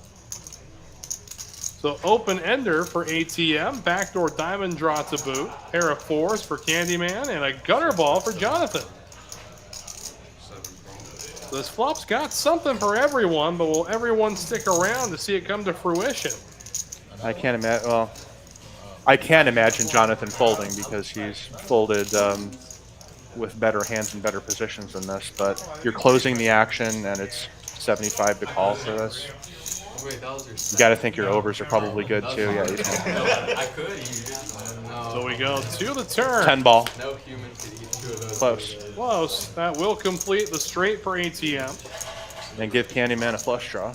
All right. Before I had my stomach removed, I could. That's a sneaky straight too. Yeah, that it is. I had censor. Oh, okay. But now you can't. I can't even eat a whole This is a burrito. good bet here from ATM, and he's going to get called by Candyman. Wait, so I had stomach. And Jonathan's going to be in the ringer because he's going to be in the exact same position as he was last time, but with 1 card to come instead of 2. Same way food gets digested in y'all. It just doesn't get prepped by the stomach. And 250 the bet sizing. Just a little over half pot. Huh? Does it limit what you eat a lot or do you eat whatever? My diet, at first it did. Because the foods were all raw, raw. So like, Candyman does make the call, and now we'll see if Jonathan sticks around to small. So like hit this river. burrito, Chipotle It's burrito. drawing to a mere 5%. He needs to hit one of the 2 remaining 10s. If you think the king or the queen on the river is still good for you, you have to call. I mean, you're getting 4 to 1 on your money here. Mm-hmm. and one of them like got heavy, but then he lost. Does let it go though. But the one who got heavy. I guess he figures it's hard for both of them to be bluffing. The thing is, Tray of hearts. like, go Oh, 6 of hearts. Interesting. Okay. he has to eat less food. So Candyman ends up sucking out with the flush. Because they were twins. I think Candyman's going to double up here. I mean, it's a 2/3 pot shove for Candyman, assuming that ATM doesn't just move in here. All in, call. Yep. There it goes. Candyman does double. Yeah, that's pretty standard. If ATM shoves like he did, Candyman snap calls. If ATM checks, Candyman goes all in, and ATM snap calls. So there's really no getting away from this. And that's going to make Candyman the big winner so far, up 1.6K. Not bad. It was one of the shorter stacks to begin with, and now he's sitting on well over 2,000. And ATM's now solidly bringing up the rear. I knew we'd see a swing at some $900. point here. Yeah. Definitely the star of the table right now is Dad D, up a whopping $43. He's a 10% ROI on his $500 buy-in. That is absolutely massive. Do it yourself. That's the kind of thing you dream for. Thank you, Jan.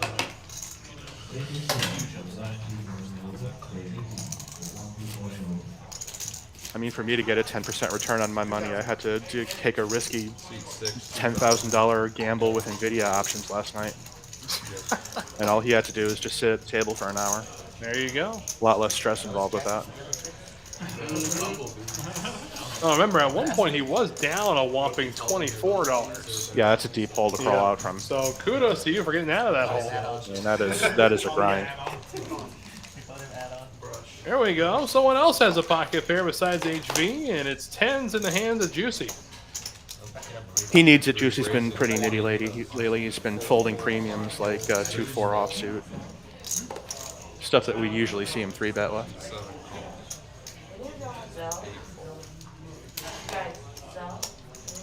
Guppy, ace, queen. Looks like we got a reload from ATM. We've got some yellow birds in play now. Of course, those yellow chips are worth $1,000 each. To everybody watching at home, greens are 25, reds are 5, blue or white chips are 1. And of course, if we see them, any of the purple birds out there are worth $500 a piece.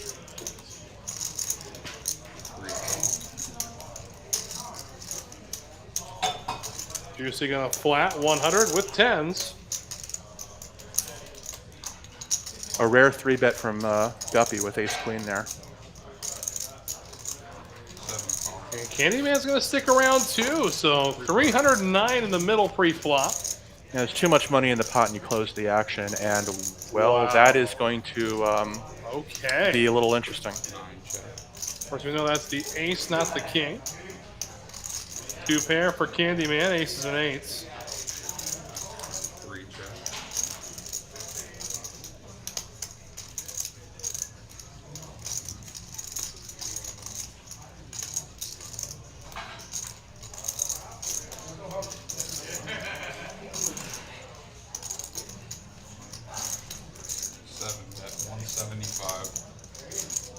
$175 from 2 pair there. Yep. Guppy with top pair. Second kicker.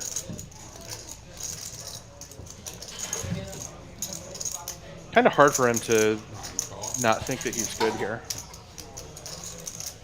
And we'll see if Juicy sticks around. I think the only thing that Guppy's really worried about right now is a set, and a set's probably not betting on the flop.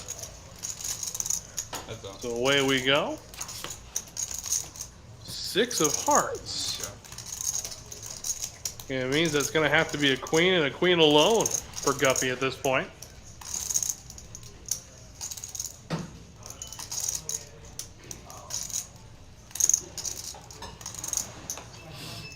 The Candyman wants some sugar, and he's looking for a way to extract some.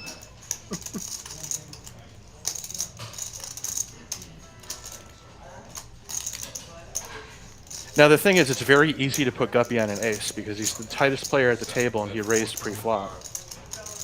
So there's really no reason why Candyman can't just fast play this and get 3 streets of value off of this. Well, this bet comes in a little faster. $425 is the bet.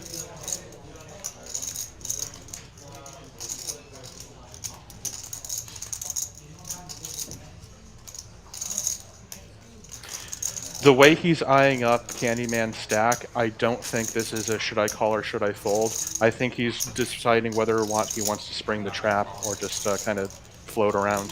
And he's going to choose the float around option, and that might save him some money. Tray of spades. Absolute brick. And I think Guppy's just going to go check call here. In 1509 in the middle.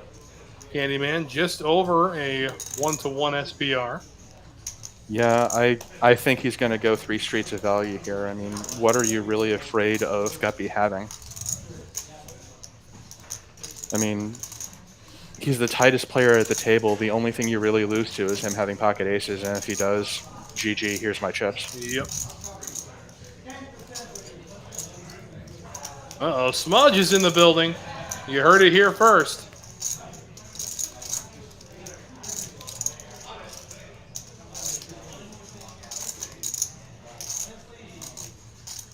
I'm thinking something along the lines of 600.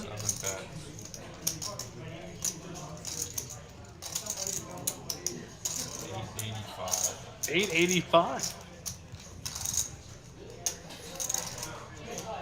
9 call.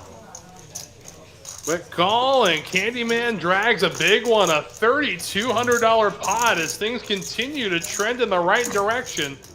for the man in seat 7. Biggest pot of the night so far, just under $3,300, and I think he could have gotten it over 4K. I think he got a little cute, and I think he cost himself some value because I think Guppy was ready to call any bet there, and I think if he just jammed, there was going to be a call. That would have been like 60, right? I bet 900. In fact, doing that half your stack bet makes it look more like a value bet than a shove. I think the shove looks like you can have it, or you can be bluffing a misdraw.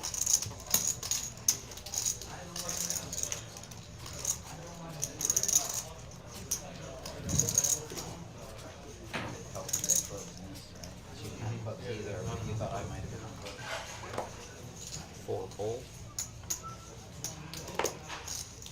5 fold. ATM never finding a suited king you didn't like. 30. No, not at all. He's going to pump this up all the way to 30. Call. 8 call. 9 I mean, with this crew, wait, 1 call. okay, I was gonna say I better not have seen Jack 10 get mucked there. 10s for HV, shocker. You know, another pocket pair. Dylan, Queen Jack, Jack 10 for Juice. So the 10s are gone. All right, so ace 4-5 flop. Ace 4-5 flop. All right. 3 raise. Well, every card from 10 on up is spoken for. I'm adding 13. How much? Seat 9. The juicer. 13 3 betting I with like it. 10 jack. Teaching Daddy how to properly play 10 jack. 6 fold. Both suited as well. Again, Candyman here with Queen 8. Really don't see him continuing. However, suited and connected. Dad Dean, no. He's going to fly the coop as well.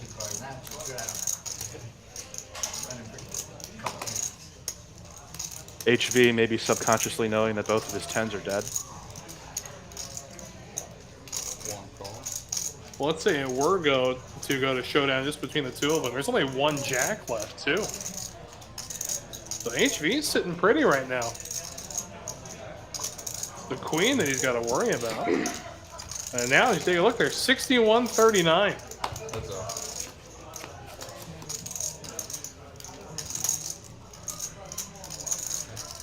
One shot. Brickiest flop possible. Complete rainbow with not a whole lot of connecting possibilities, given the pre-flop action at least. And Juicy drawing to 2 outs. You see at the top of your screen there. 3 bet 250. Not going to stop him from putting some money in.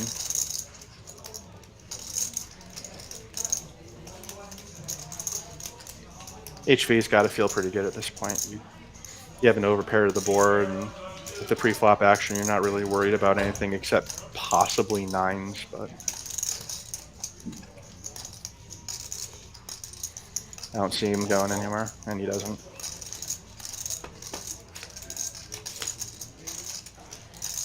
Brickamanjaro on the turn. 1 check. See if Juicy does any more betting for him.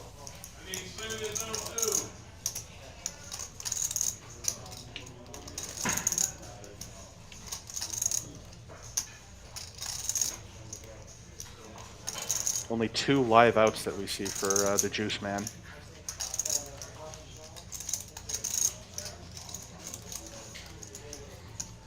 Thinking to himself, should I take a stab at this now, or should I just take a free card? Decides to take a free card.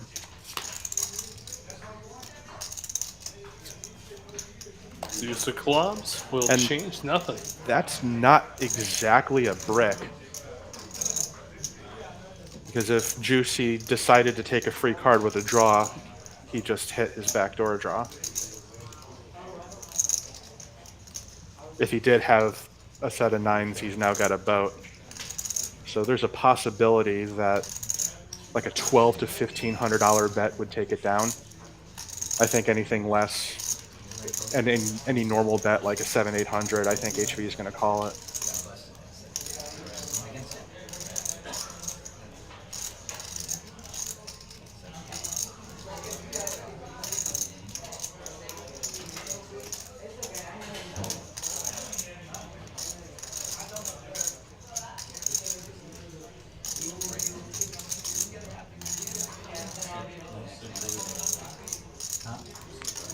contemplating it.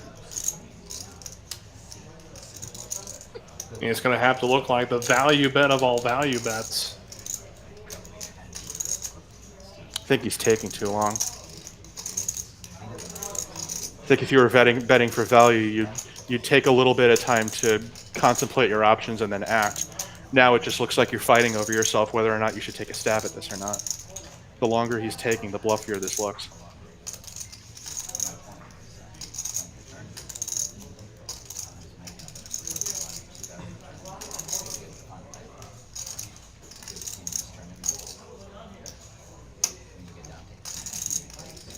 It did look for a second like he was contemplating a $1,500 bet the way he was counting out those blacks, but he decides to check down and give it up. Thank you. Phony in the chat, 10 should have value bet there. So what would your value bet be on that particular river with those 10s? For the 10s value betting there? Yeah, what do you think the best bet sizing would go? I'd probably just check call that. I think trying to bet that for value is just begging to get raised off.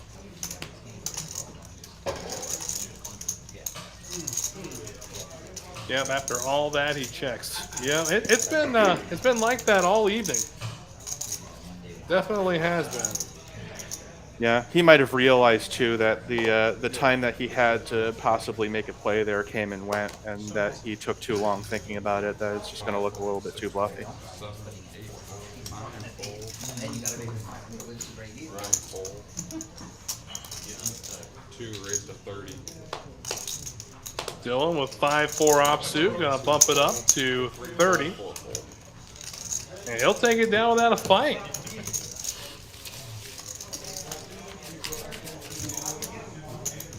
Oh, and the tightest player at the table makes a raise. Everyone else takes notice. Second tightest, sir. Second tightest. Guppy's still at around 11%, if I'm not mistaken. Well, he also did play that big hand with ace queen. It's true, it's true. He took the lead temporarily. Now they're probably tied again. Guppy, Juicy, and ATM all down almost 1,000 or more. So blood is slowly but surely getting spilled here. 9 raised to Here we 50. go. 1 fold. Queen 10 suited for Dylan. He's going to make the call. Jacks for Jonathan. All right. 5 call. 6 call. In ATM, why not? He's got live cards. Yeah, again, you're closing the action into a 4-way pot, and if you hit it, nobody is ever going to think that you hit it. Disastrous flop for Dylan, flopping top pair. 9, that's 75. Not a lot of luck with the ladies for Dylan here. Ace Queen's burned him, Queen 10's burned him. 2 call. Jonathan with the jiggities.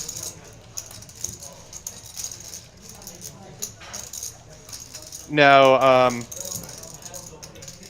not re-raising with jacks, I would not consider that dumb.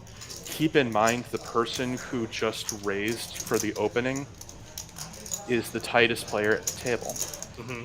And if somebody who hasn't played that many hands suddenly comes out raising, I don't see a problem with soft playing jacks.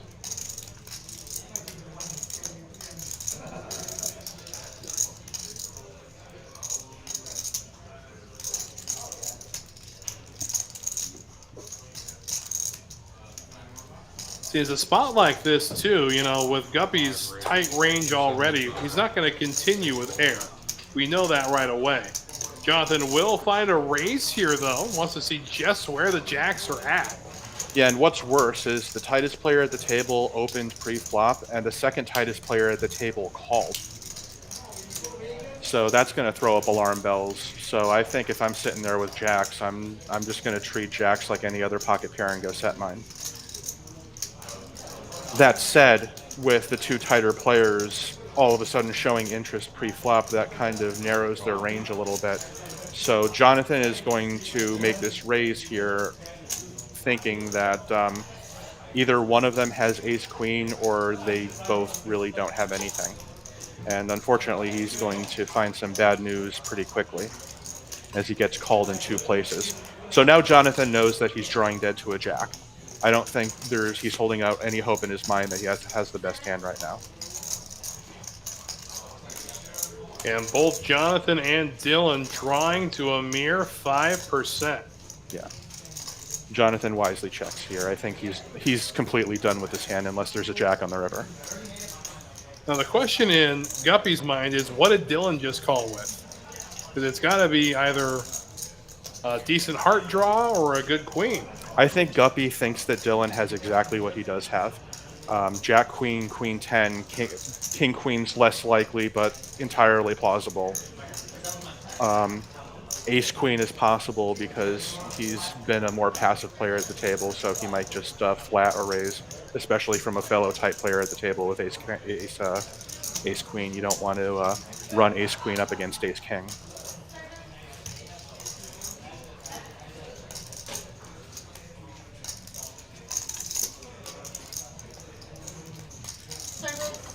That said, I think the cat's already out of the bag that all 3 of these people have a piece of the flop, with Jonathan making that aggressive play on the flop. So I would say $800. Or Guppy has 1.3K. He can probably just shove here. Yeah, I was going to say 800, leaving 500 behind. Yeah. I mean, yeah, with the stack sizes the way they are, I think Dylan's only working just with shove here. With sub 1,000 here. He's Yeah. got 931. Yeah, Dylan's got about pot size. Jonathan, Guppy have just over pot size. So I think he's just going to shove it here. I bet 1,500. And Guppy is going to go ahead and jam. I think Guppy has a little more money than the graphics are indicating, because I think the dealer just said he's bet 1,500, which is a little bit more than what he's got in his stack. Dylan, that looks like about 900, so that looks like right. So that's just a all-in to call. He might get away with it, get away from it, or should I say, because he's got Jonathan behind him who already acted aggressively, and then the pre-flop raiser just chipped it. So it's entirely possible that either of them have ace queen, and he does find the fold button. Yeah, there you go. He does.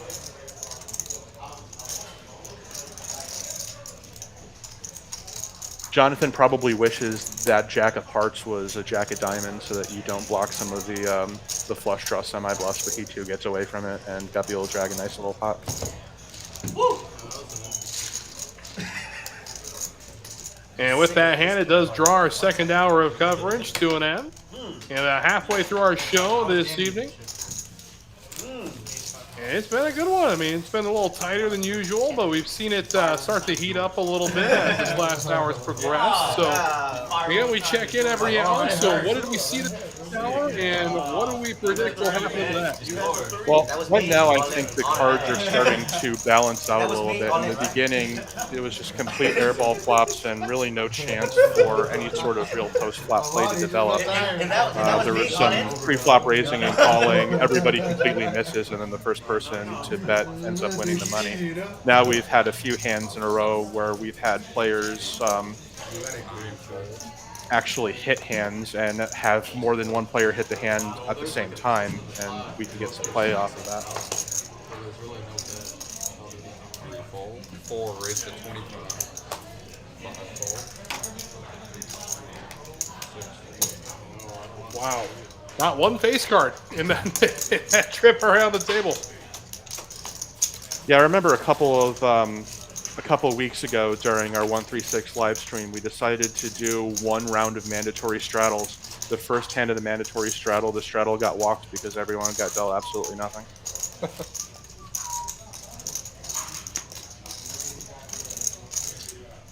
Unfortunately, to make a good poker stream, you need the cards to cooperate sometimes.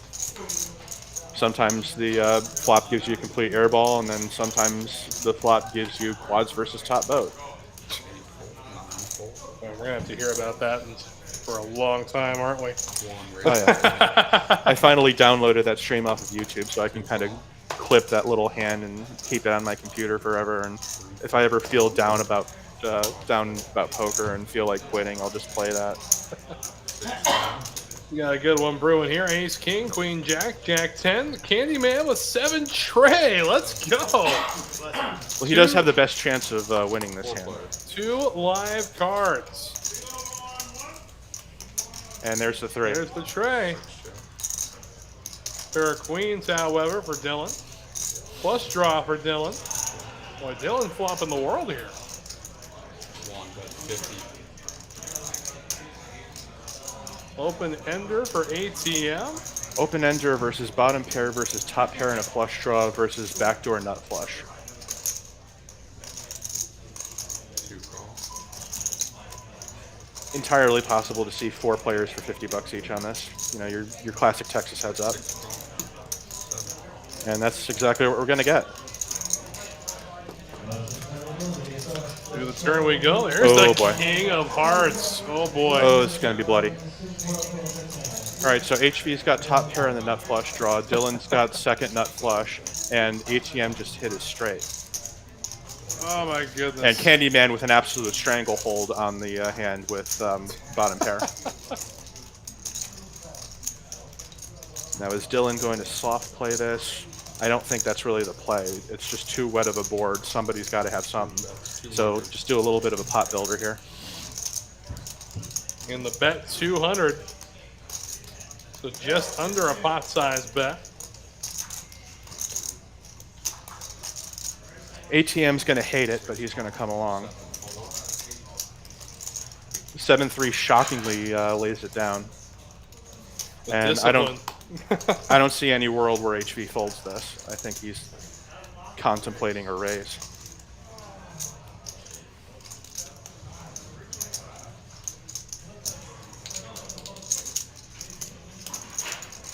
He's just going to call. Required. To the river. 5. Meaningless. And I think that might be one of the bloodiest cards in the deck. 6 check. Hey, Candyman Because with a river the, to flush draw. Yeah, the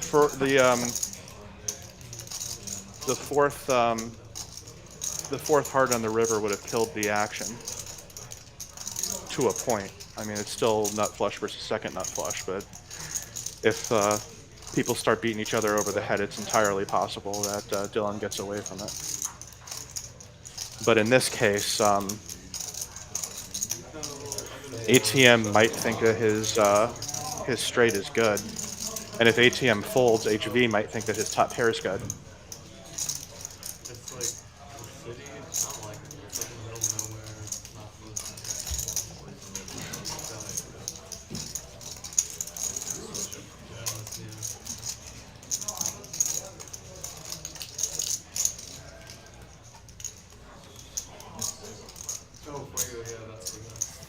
It's not been a good last hour for ATM. He's been on the wrong side of some unfortunate hands. I always get the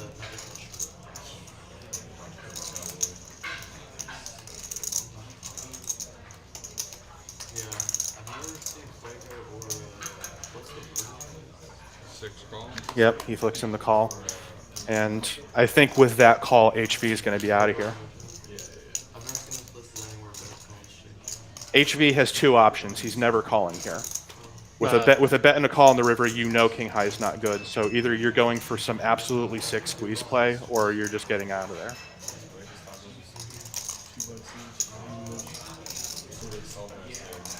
And HV is one of those players who is good enough to come up with this insane squeeze play, and it is not going to work.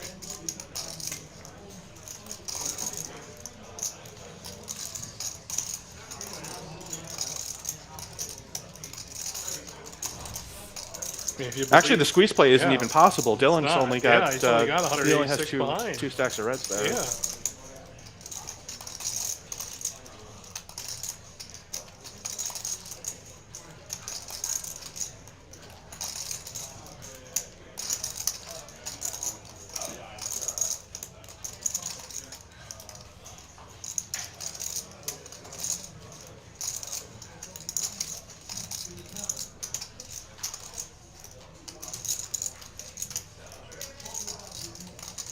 I'm not entirely sure what HV's thinking.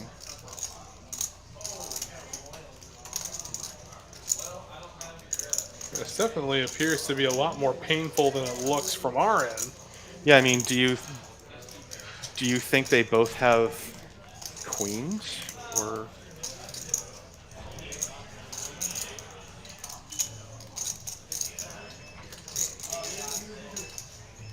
You could have someone maybe on king queen suited. Does fold, and what a fold it is. And Dylan will drag the pot with the flush. Unfortunate turn card for ATM as he turned the straight. But Dylan comes through and drags a good-sized pot. 1,831 headed his way. He had to stack. I'll bluff at it. Yeah, no, that's what I was thinking. But he has. I can't bluff when he has 150 dollars.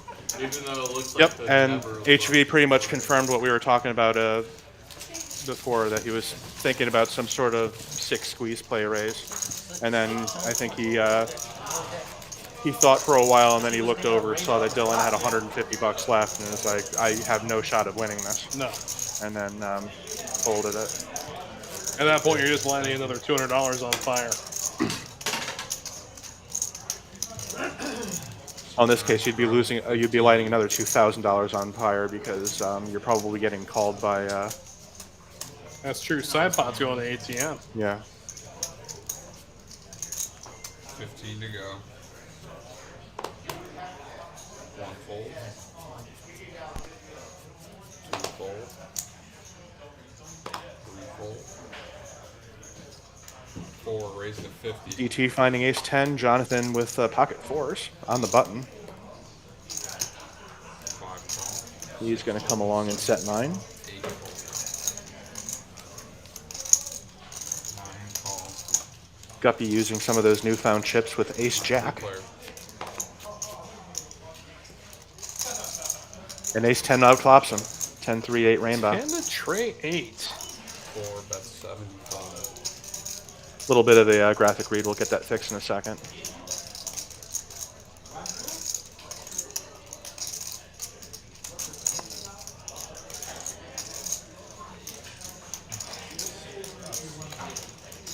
DT will take the lead for 75 with his top pair. Oh no. Got me beat. And Guppy with just 2 overs to the board here. I think you raised too, so I'm full betting you. And everything we've seen from this kid so far tonight indicates toward fold, but you know, we've been pleasantly surprised before. He will make the call. I mean, he's got 2 overs. I open air with his call. Another middling card comes. He'll backdoor himself. wait here a second. Guppy ended up raising here with ace jack. Made it Well, that's 250. Not only did he come along, he brought some friends. And DT, obviously, with top pair is not going anywhere. So heads up, we go to the turn. Alright, heads up. Yeah, I'm full betting. Deuce of hearts. You see my hand? Well, if he convinces the dealer to deal a 6th street, Guppy's got a backdoor nut flush draw. You didn't call the turn?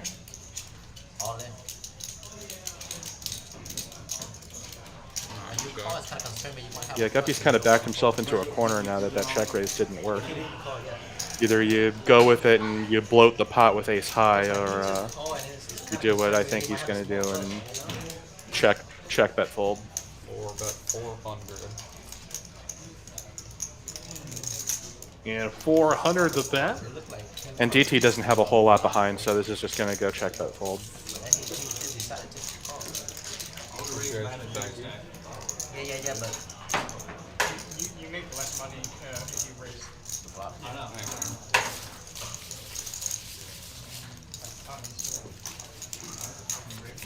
DT winning more than he probably should have on that one. A little bit of a mistimed raise there by Dylan by Guppy trying to use his table image. Unfortunately, table image doesn't really work if your opponent actually has it. In my head, I was like, why can't I be? I was gonna have a dumb bluff for him. Hal's not thinking about making a move. He's just thinking, why not? No. He don't have a step. Yeah. No, that's what I'm saying. I know if I make a move, man is folding for sure, 100%. Yeah. You have a call. But But what am I bluffing here? 1, raise to 20. HV opening up with no jack under the gun. There we go. Queen 9 for DT as well. 5 fold, 6 fold, 7. Gonna make the call. Ace 10 for Dad D. Here we go. All right. I'm not saying he's not going to call. I'm saying he's just going to be sad. So 3 players will see the flop. Give us a Deuce, Broadway 4, board 6. one time. Close enough. Well, ace does hit. Yep. Ace 8 deuce 4 fold. and 2 diamonds. HV is going to represent the ace that Daddy has. 8 check. 1 check. HV realizing that Daddy probably has the ace that HV tried to represent. Just waiting. Oh. That would be so sick. I'll never show up this space again because it might stab me in the space. Thank you, sir. And still multiple opportunities to hop into the Memorial Madness Weekend Tournament. Again, the 2 flights tomorrow will start at noon and 5 p.m. So if you haven't made your plans to come out and spend the first day of Memorial Day weekend with Texas Card House Houston, this is your sign to do so. Again, noon and 5. Got 2 flights on Saturday as well as the Sunday Turbo. And don't forget about the 1-day 50K as well on the 27th. Again, 2 massive tournaments, 1 amazing weekend. Get information at texascardhouse.com/Houston or Poker Atlas, of course, if you're looking for what's going on in the city poker-wise. TCH Houston is the place to be. Thank you. 9 raise for 120 total. 1 fold. 120 to go from the suited connector of Guppy. This has been a heck of a gear shift from Guppy. He's gone from the tightest player at the table to playing like 5 of the last 6 hands. And not always with super premiums, as we see right here, making the 3-bet with the suited connector. Heads up. Speaking of premiums, he's going to get called down with Queen 3 of clubs by Candyman. Does connect with the board, a pair of 4s. And backdoor clubs for the Candyman. 9 check. Interesting slowdown here from Guppy. See if Candyman can catch up a bit. Well, he knows that that didn't hit his range at all. So the C-bet there is kind of lighting money on fire.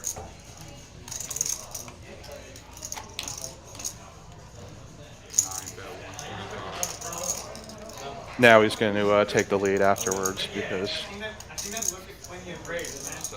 he's more likely to get a fold. The delayed C-bet is a pretty solid tactic that even if your opponents know you're doing it, it still works. Yeah, looks like we're having another dealer change. We say good night to Adam. You didn't fail us. We played some big ones. Wish him the very best, and we'll welcome Gerald into the box. Say that in Arabic. Say that in Jackie language. You learn it. What's that? You learn Jackie language. Just like everyone. Remember you said the whole text? I did. What did it say? Gerald, let's play. It said let's big. Yeah, yeah. No, but Yeah, look at the RFI statistics. HV has raised the most action so far. I forgot. Meanwhile, Dad D has been doing a lot of flatting and has been getting there. And we've seen him move into the positive earnings category over the last hour and a half. Hell yeah. let them know. Again, still plenty of show to go. It's Wes Tucker and Aviation keeping you company throughout tonight's action. Hope everybody's Thursday is treating them well. Getting ready for the holiday weekend. Let us know about those Memorial Day weekend plans in the chat. Whether you're going to a ball game, going camping, taking a trip, we wish you the very best and hope you enjoy every second of it.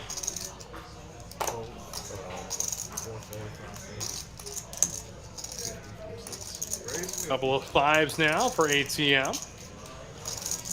And Candyman right behind him, Ace Jack. Dad D with Ace Jack as well.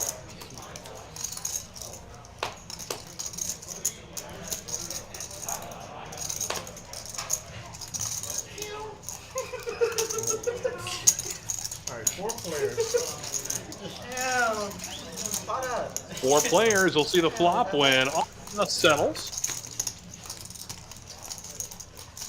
And it is a queen 10-4 rainbow board.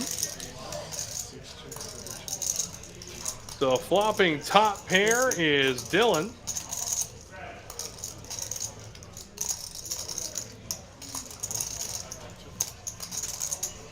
Both Candyman and Dad D hoping to float an ace at this point, as both of them will call from Dylan.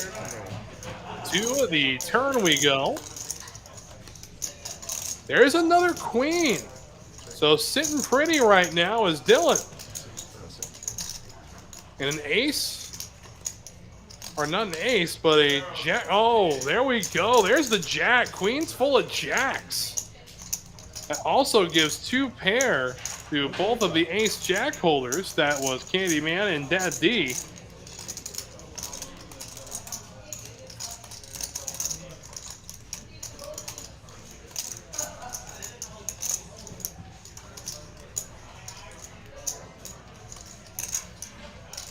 And Candyman gonna make the call here with 2 pair.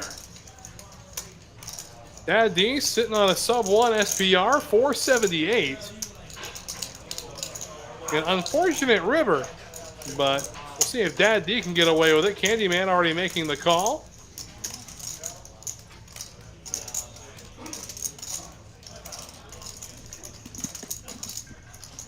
He will find a way to eject the losing hand, and Dylan, with queens full of jacks, will take some more money from the Candyman. Dylan continuing to trend in the right direction. Again, was a short stack, and now trends the opposite direction as we check in with the latest flight of the 100K guarantee. We're up to 70 entries, still got about 48 minutes to go. I think we get back up there to 80 for this one. I think so. It's a very reasonable number. And 36 of 70 entries remaining in the late reg rush just around the corner. Yeah, it looks like a pretty good opportunity to get in for the max late reg. There's only going to be maybe 3 tables worth of action left for those people who are getting in there.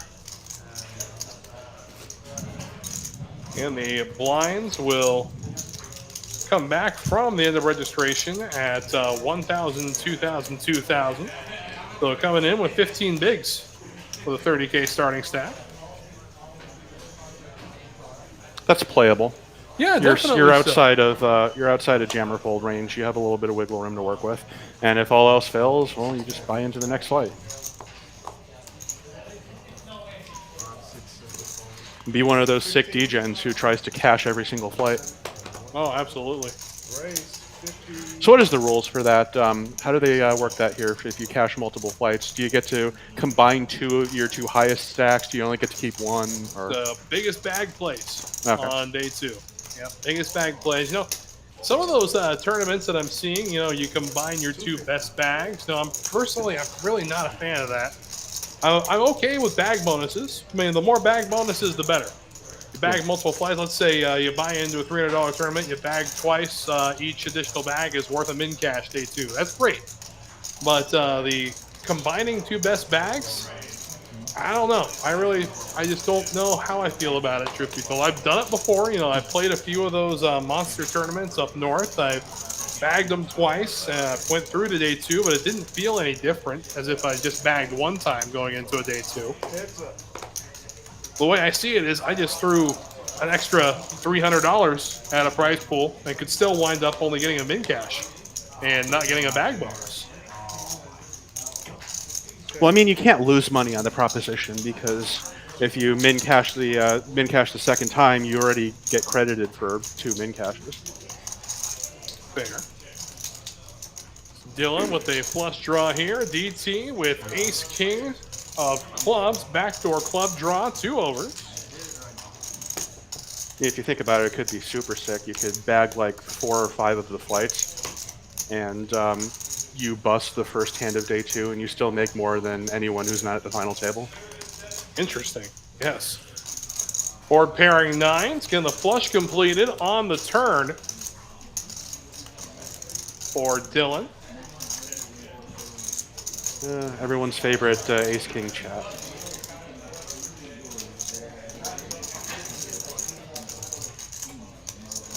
It looks great, but in the end, you just have ace high. And Dylan is trying to look for value. I don't really imagine he's going to find any, especially not at that price.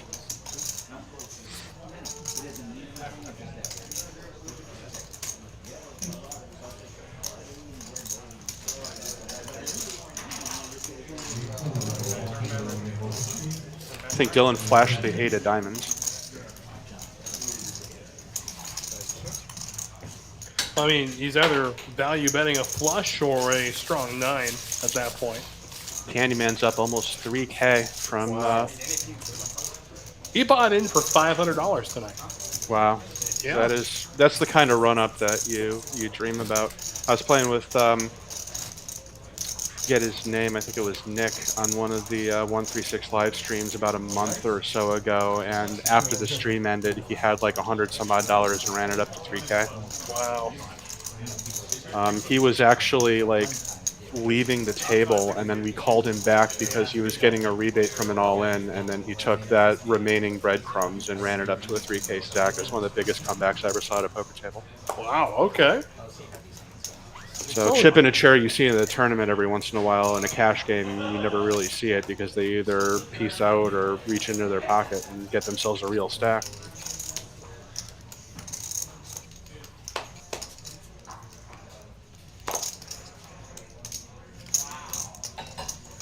I mean, we do love the comeback stories ever since that monolithic comeback of All-In Pen back in the 5-10 days of the live stream. And came back from $10. Came back from $10 and turned it into over $8,000 by the end of the night.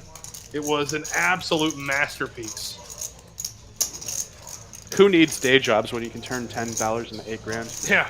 I mean, because, you know, it just happens every day. You just show up with your $10, you're going to leave with $8,000. Well, absolutely. It's called cryptocurrency.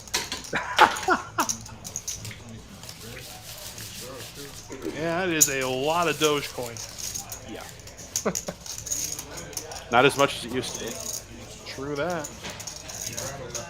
Get yourself a couple billion Shiba Inu for it now, though. I used to be a Shiba Inu billionaire. Oh.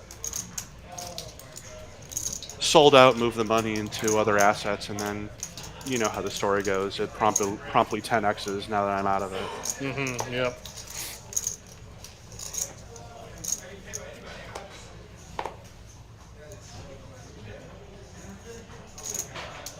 I have to remember to smile at that camera every time I walk through, just in case I get caught on the live stream.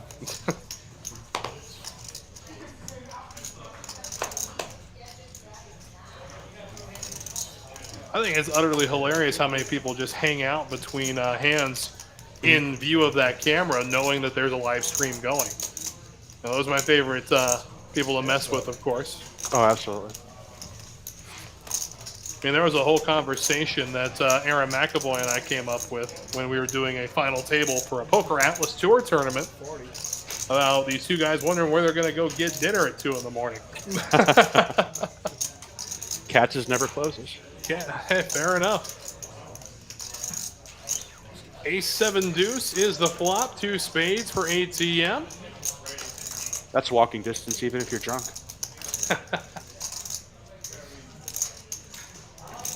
And ATM with 12 outs, as you can see there. DT ahead with King High.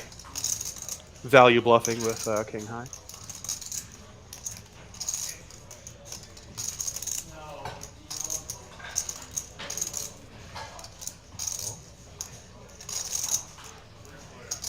And $90 to call. We go to the river. King of spades. No. That works. Does give ATM 2 pair.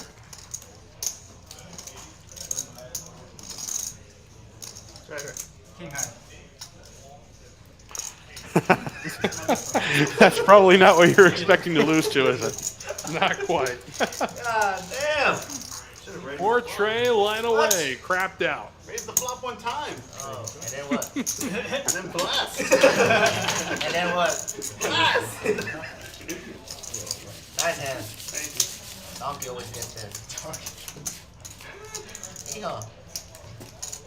Nice hand, man. All the betting to see me. Donkish. Jackie to do that, please. Jackie would have got there with the flush for sure. River bottom pair. I think you were ahead, right? Or taking high. I thought you were ahead, right? 3-4. What did he bet? Oh, the whole way. Oh, absolutely. I mean, he had the low half absolutely locked in. I had too much showdown. You did. Your king high was down to the river.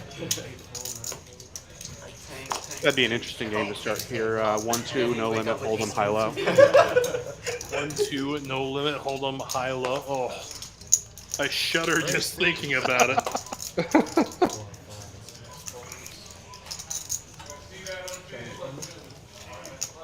Well, it's like the lengthy conversation we had a few weeks ago about no limit Omaha. Oh boy. Oh. I honestly don't think it would be all that different. I mean, how many PLO hands are there in cash games where the money's not already in by the flop return anyway? Well, and the conclusion that we really came up with was, you know, it's going to hold up action. The reason pot limit Omaha plays so big is because of the way you bet. Yeah, you have to build the pot. Exactly. Whereas if Omaha played no limit, we'd just be seeing the same sort of size pots we are now, same kind of bets we're seeing now. We would just have... It'd be check down until the river, and then the person with the nuts would bet. Yep.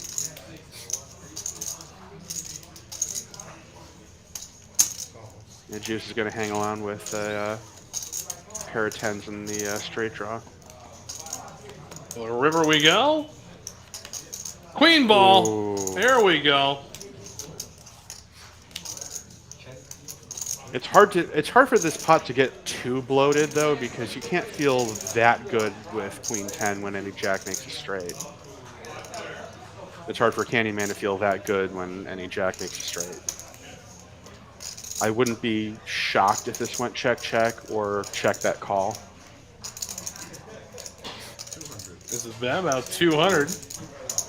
And he's getting called. Yep, there it is. And Juicy with 2 pair.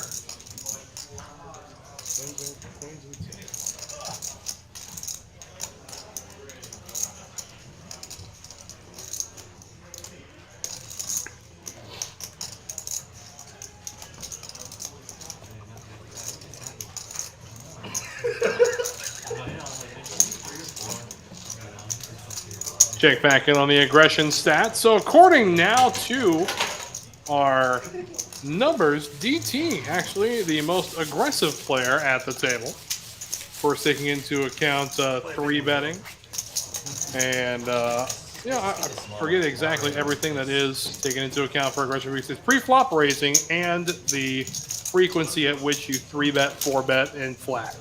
Well, that's what's taken into account here.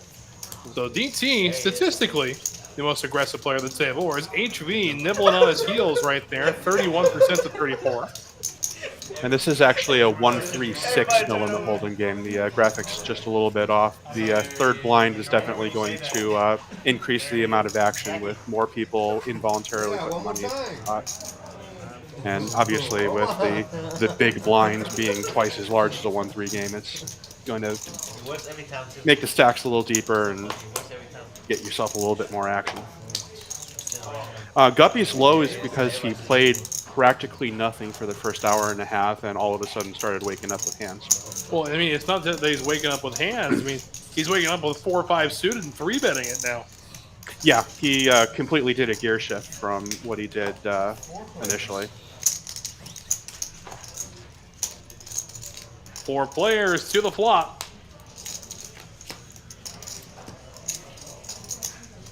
Five for Trey. So top pair, top kicker for TT. With a wheel draw to boot. There you go. Backdoor club draws for both Candyman and Dad D. DT is going to realize that equity now. He's going to throw in 100 and don't really see anyone calling him. And then he'll take it down there. And I agree. Let's hit that like button. Get ourselves up to as many likes as possible. Oh, yeah. And vast majority of our viewers aren't subscribed, so if you hit that subscribe button too, it helps out the channel a lot and get us some viewers. Yeah, don't miss any action from any streaming Texas Card House location across the Great Lone Star State. And of course, it's old news now, but of course, Rio Grande Valley joining the TCH Live family. And I gotta say, the action from RGV has been incredible. Yeah, I watched their stream earlier this. Was it yesterday or the day before? All the days kind of run together for me. Yeah, but, in the poker world, they run together for me too. But that 2-5 game, definitely lots of fun. We got a 2-5 game from RGV tomorrow night, as a matter of fact. They got a cool little room there with the lit poker table and the palm trees on all the corners there. Nice little tropical vibe there. The blue table.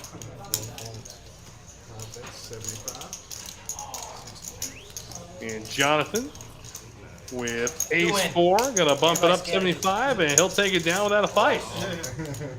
Good.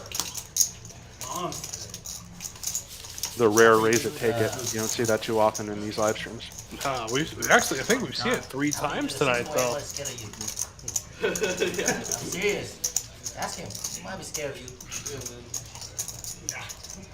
I'm scared. I know you're not scared. I'm scared. That's why Here's our V-pips there. Candyman still a big one. Guppy, the lowest V-pip at 14%. Dylan has climbed up into the low 20s. So he's trending in the right direction. Guppy up from 11%, but Candyman has still had a pretty secure hold on the top V-pip spot. I mean, it might just be observation bias, but I'm really shocked that Guppy's still at 14 after what he's done in the last half hour.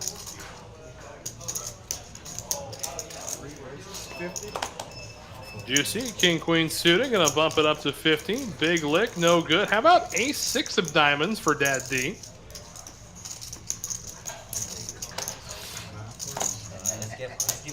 Well, Dylan may be toward the bottom, but also keep in mind that he's been relatively card dead this live stream, and he's also sitting to HV's direct left. So that's kind of a hard seat draw to be too aggressive with, because there's usually a raise in front of you. King Queen, Thunder's out in front for Juicy. Top pair, second kicker. Gutter ball to a 6 for HV. Definitely going to be enough for him to continue and see a turn.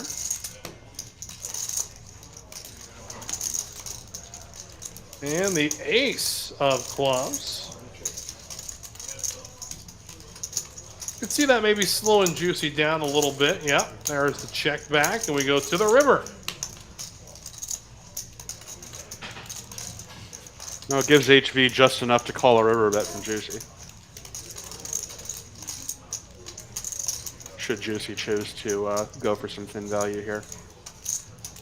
Which is, I mean, certainly possible. You have the best queen, and with the check on the river, HV probably doesn't have the ace. One pair of what?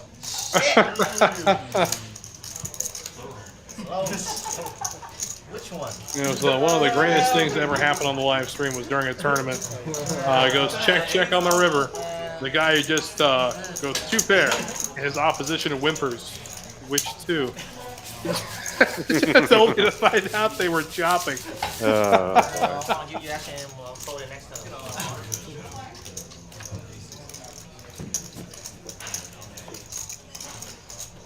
I can't tell it. You got me. Actually, the more and more I'm running that back in my head, I think Candyman was at that table. I think it was the first Atlas Tour. The one that just recently wrapped up. That was a lot of fun, too, that last Atlas Tour. For those who missed the final table broadcast of the title events for the last Poker Atlas Tour, you missed a 7.5-hour long stream, and I gotta tell you, that was a treat to be able to watch that final table for that long. It was a great group, great experience, and the poker was second to none.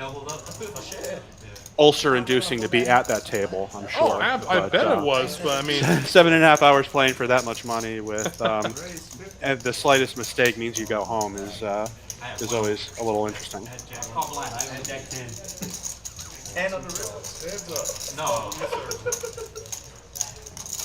So 7 tray suited and King 10 will go to war. Well, open ender for 7 tray.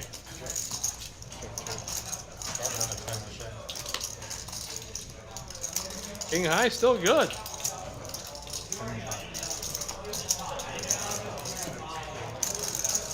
Dylan must have heard us talking about his VPIP. I guess. Playing 7-3 suited under the gun there.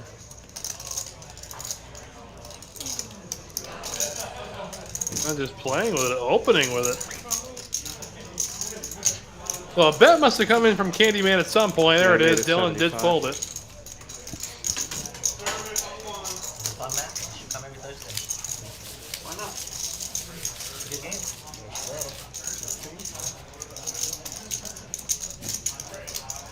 Finish, no? Oh, you like Yeah, for anybody who's interested in getting on the list to play on the show, or just to get on the list to play in the cash games in the main room, here's how you do so. Go ahead, scan that QR code down the bottom right-hand corner of your screen. Yeah, we got the Friday night and the Sunday afternoon show. It's 1-2, no limit from here. And you're more than welcome to get on the wait list for next Thursday's stream as well. Close to 9. That was close. No weapon, bro. Yeah. That was his egg, right? No, it's Oh, you're gonna say easy? You wanna say easy? No, you meant to say it's almost 9. It's almost nuevo. That he is up a grand. It is what it is. That's true. Poker is a funny game. Poker is a funny game. Guppy gonna 3-bet King Queen offsuit here. We'll see if the Candyman with his own 7 tray will stick around. Yeah, 180 if he wants to make this call.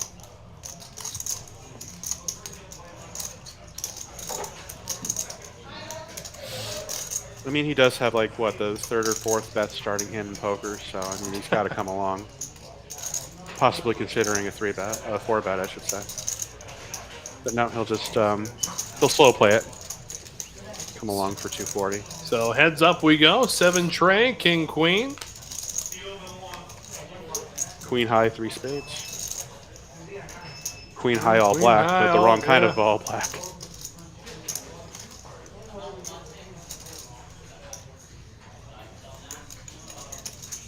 Gonna go out on a limb and say Candyman's not gonna win this one. I mean, funnier things have happened, but again, Guppy out betting like this. And one of the tighter players, we've talked about it all night. I mean, even if you've got some significant backdoor outs like Candyman does, you have to go perfect regardless.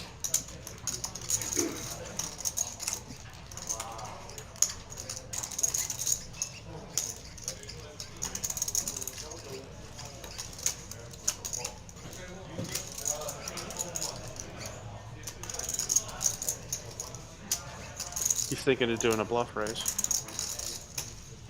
Thinks better of it. Yep.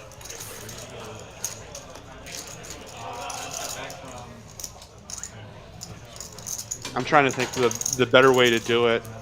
If he was going to try to make a play like that, maybe float the flop and then do the raise on the turn would be a little bit more believable. And as a bonus, if you float the flop, you could possibly hit a spade there.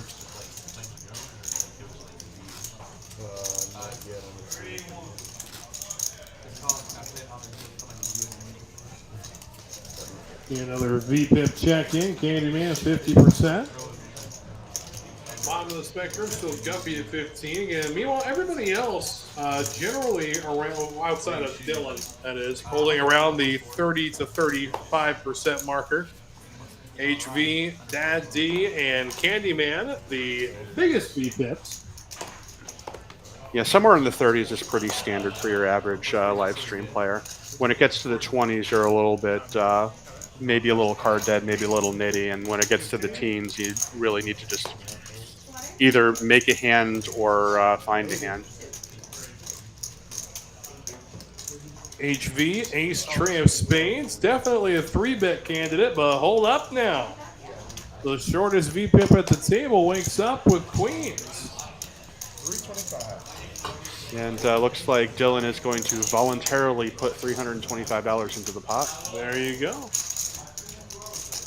So that said, that still only counts as one, as Gimli would say. Very true. Can't tell you how long it's been since I've seen a Lord of the Rings reference on the show, but I will take it.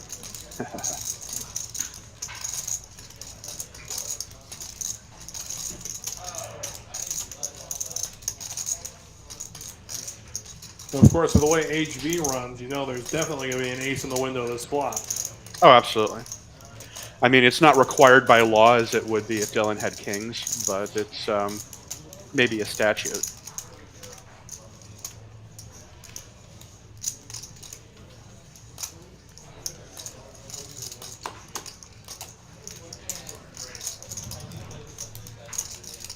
And HV shall not pass.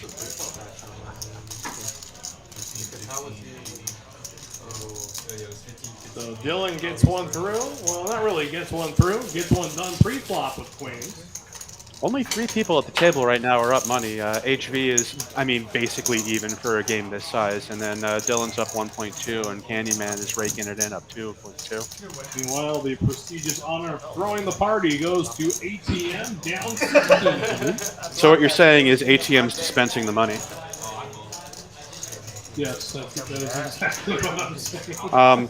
Does look like he's over the standard withdrawal limit. Usually you can't take out more than 1,000, but these guys have somehow gotten 1.6K out of this ATM. Maybe it's broken. We'll get the maintenance guys working on that as soon as we can. So Jack 8 of diamonds for Jonathan. He's got a flat with it here. Run under the gun +1. And 10-7 ATM. I'm gonna throw a raise in there, make it 25. 3-bet from HV. And now Juicy with a suited ace. Guppy had a couple of Broadway cards that he decided not to continue with from the cutoff. That was a little surprising. Queen Jack off suit, if I remember correctly. I believe so. That limits Jonathan and HV's options in this hand, although you don't exactly need cards as long as you've got chips to put. Juicy, 0% chance of folding a suited ace. And he decides to 4-bet to 350. So, and DT's got 10s. My goodness, here we go. Well then, this got interesting. How sick do you feel right now as DT? You're in the third blind, and it's 4-bet to you, and you look down at 10s. Yeah, Really I don't blame that at all. Yeah. I don't blame that at all.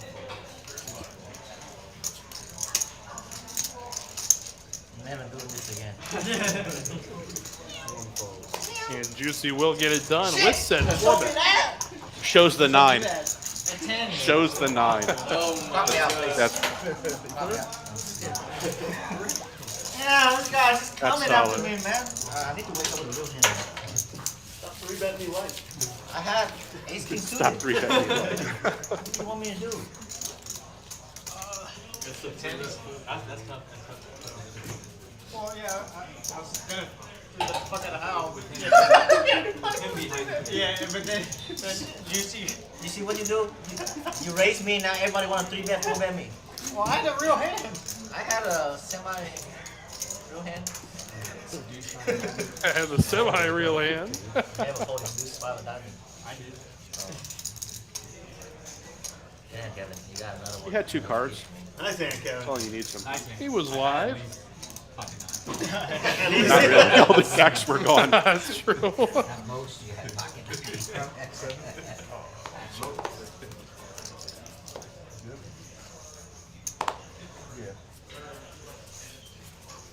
But again, get 3-bet again. Slap him. Get 3-bets again. Me and the reader both know this. Suited dog for Juicy in clubs. Raise 50. They'll make it 50 to go. ATM, a suited 52. And away we go. Heads up. 9-7-7. Just what both of them were looking for. Exactly. Nothing like drawing to 1%. on the flop like that.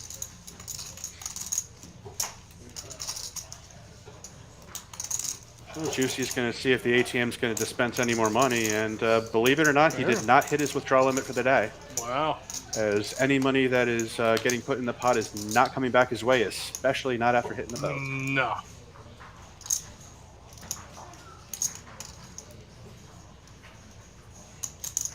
Now, if ATM floated this flop in order to put in a bluff shove on the turn, this is not going to work very well at all for him.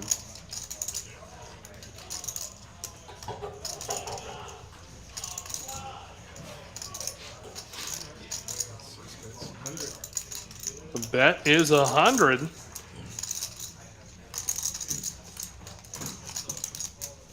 And Juicy out of position here. The question, do I raise him now or can I get more out of him on the river? Because I really don't see ATM firing again on this river should Juicy flatten check again. And I think Juicy is going to go for a check here.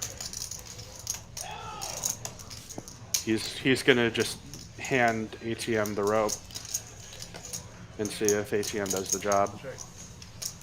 There it is. And he gives up. Yep, check, check. Nines full is a monster.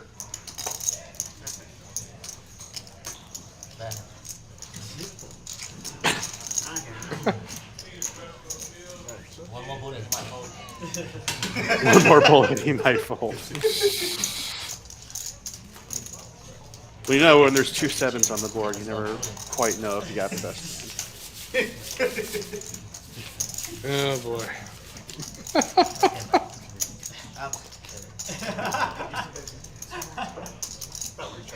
I think that poor dead horse in the corner has taken enough. Stop, he's already dead.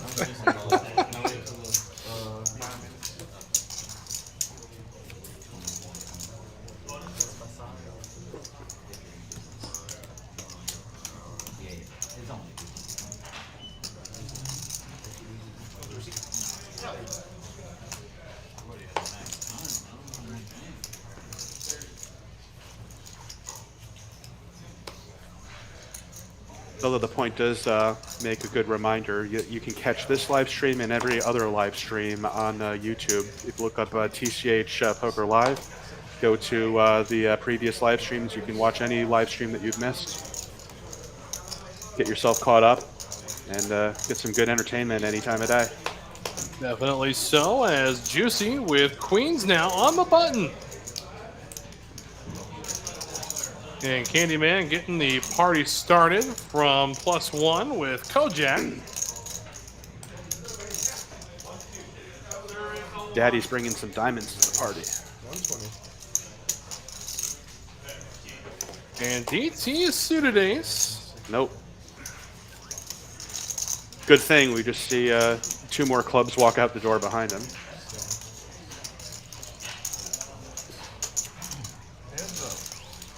And when all the dust settles, it'll be Candyman and Juicy going to war here. Heads up.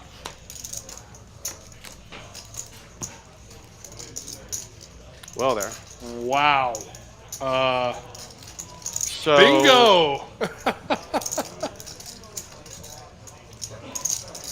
So it looks like we've got our first 6K pot of the night. Yeah, I'll say. Flops the nuts. Juicy flopping top set. I don't think this is going to get slow play. Oh. Gonna bet 125. See if Candyman claps back or decides to just flat here and see the turn.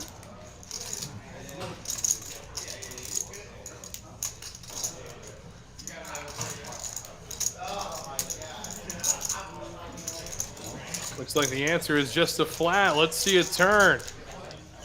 Here on the board, dealer. Not yet. All right, fine. There we We'll wait go. till the river. There you go. There's not enough money in the pot to kill the straight yet. And that's a perfect card too.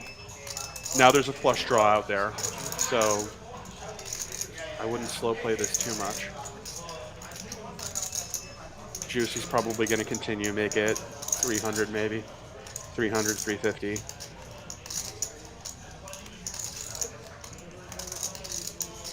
I mean, you got to know that your opponent's got something.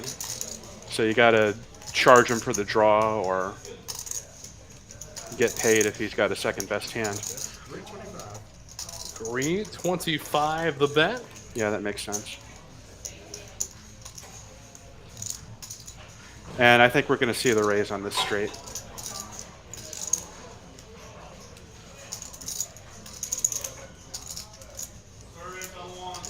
It's just a question of sizing. I think if he makes it like 900, it sets up for a perfect river shove. 325. Does just flat it. No, he just flats it. Interesting. Now, does he check this river? I don't think there's actually been action yet. Okay. A little bit of a fake out, I guess. I guess.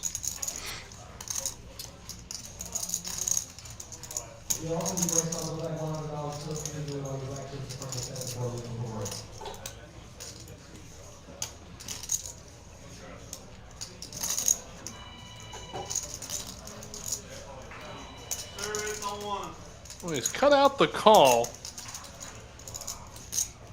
So he's either going to call or he's going to make it like 900. 825. All right. It's right. It's right in that ballpark that makes a river shove look just about perfect.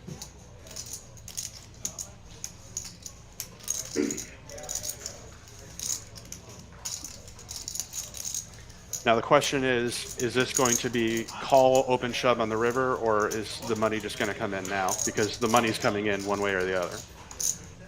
Juicy's not folding here. No, not at all.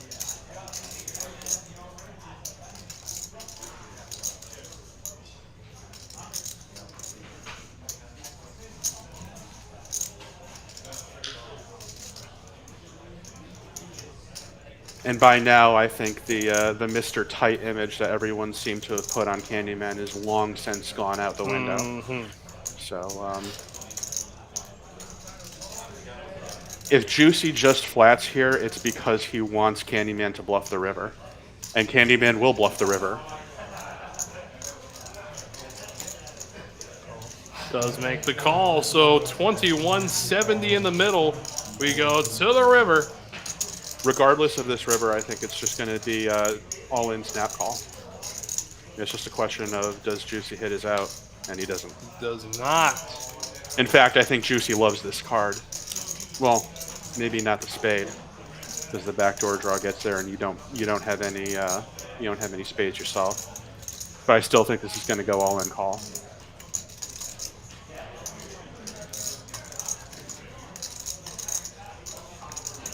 If you're Candyman, you're not getting away from this. No. You flopped a straight, so you might as well just put the money in.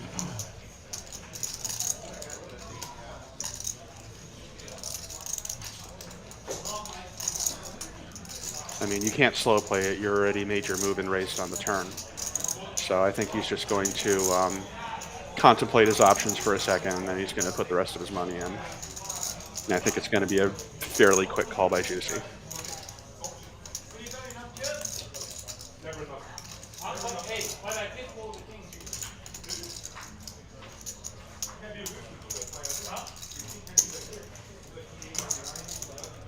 Doesn't jam. The bet is 1175. So Candyman with about 680 left behind.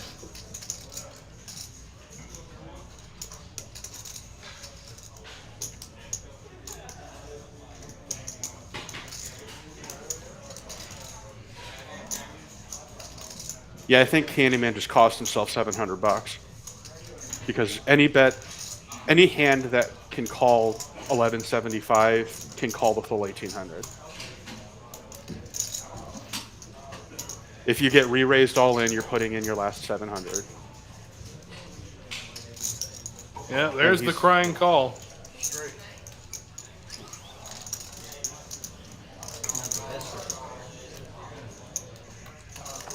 Show your hand. Yeah, definitely so. I do think he did cost himself about $700. Yeah. So only a meager $4,500 pot getting dragged to Candyman instead of about $5,300. But still, not a bad return from a $500 buy-in. No, not a bad return at all. Nothing like 10xing your money. We get ourselves another dealer change here. We say goodnight to Gerald. We'll welcome Tien into the box. And while we do that, that does draw our third hour of coverage to a conclusion, which means we got one more coming your way. Again, Wes Tucker and Aviation keeping you company throughout tonight's action. If you haven't already hit that like button, now is the time to do so. And while you're at it, why not hit that, subscribe button? I mean, you're coming back anyway, so go ahead and don't miss any action from any streaming Texas Card House location across the Great Lone Star State. So, our final hour of coverage, what are we looking for, Mr. Aviation? How about a few more 4 or 5K pots? Oh, yeah, absolutely. Yeah. It's definitely heated up since the last time.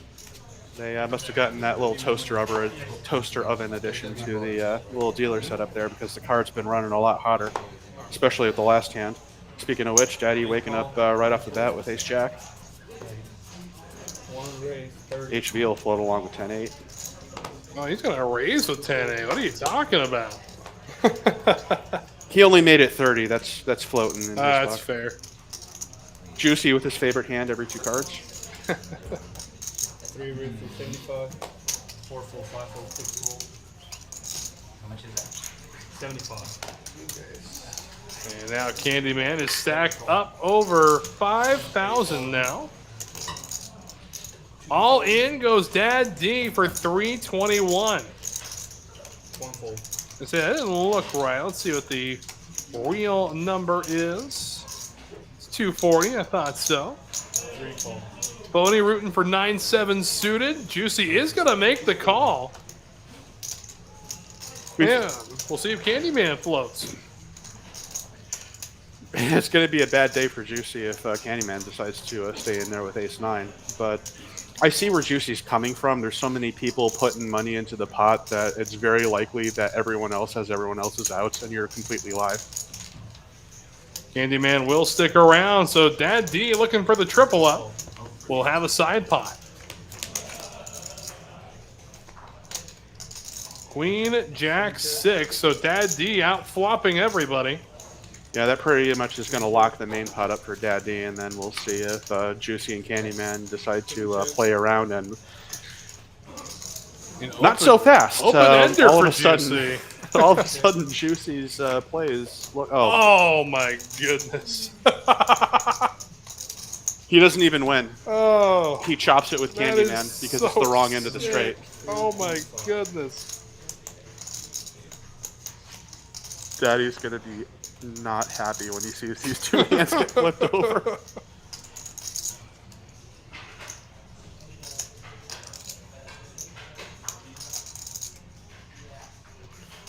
Now they're going to have a little bit of a battle of wits here, only to realize that they both have the exact same hand.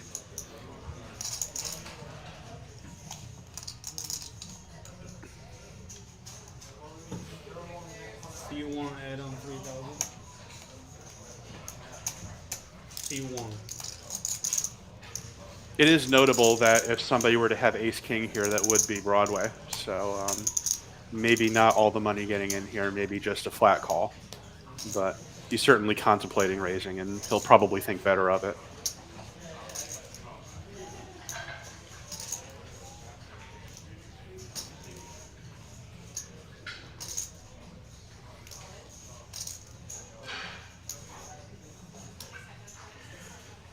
Although I think Juicy should take down everything just because... Oh, boy. 1,300. Oh, he's going to go all the way with it. Honestly, I don't think it should be a chop. I think Juicy should get it all because he has a 7-card straight. Yeah, I mean... The 7-card straight should beat the 5-card straight.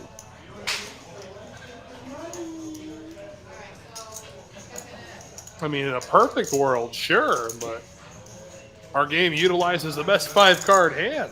And that 5-card hand is currently shared between 2 players.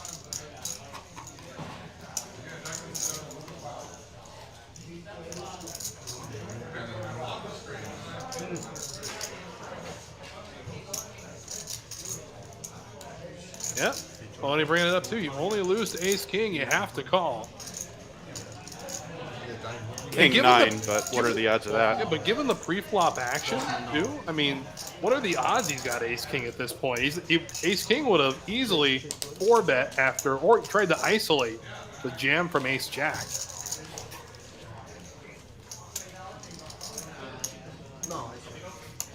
King 9 suited is the only thing that realistically beats you. Mm-hmm. I mean, ace king is rolled out by the pre-flop action. That's 100% a rejam to isolate the all-in. I mean, the only good thing for Daddy is that he knows he has to reload. He knows there's a 0% chance that ace jack is good here. They're not both bluffing each other into a side pot with air. I think Candyman's going to think about it, and then he's just going to flick in the one-chip call, the instant classic. There it is. Chop it up.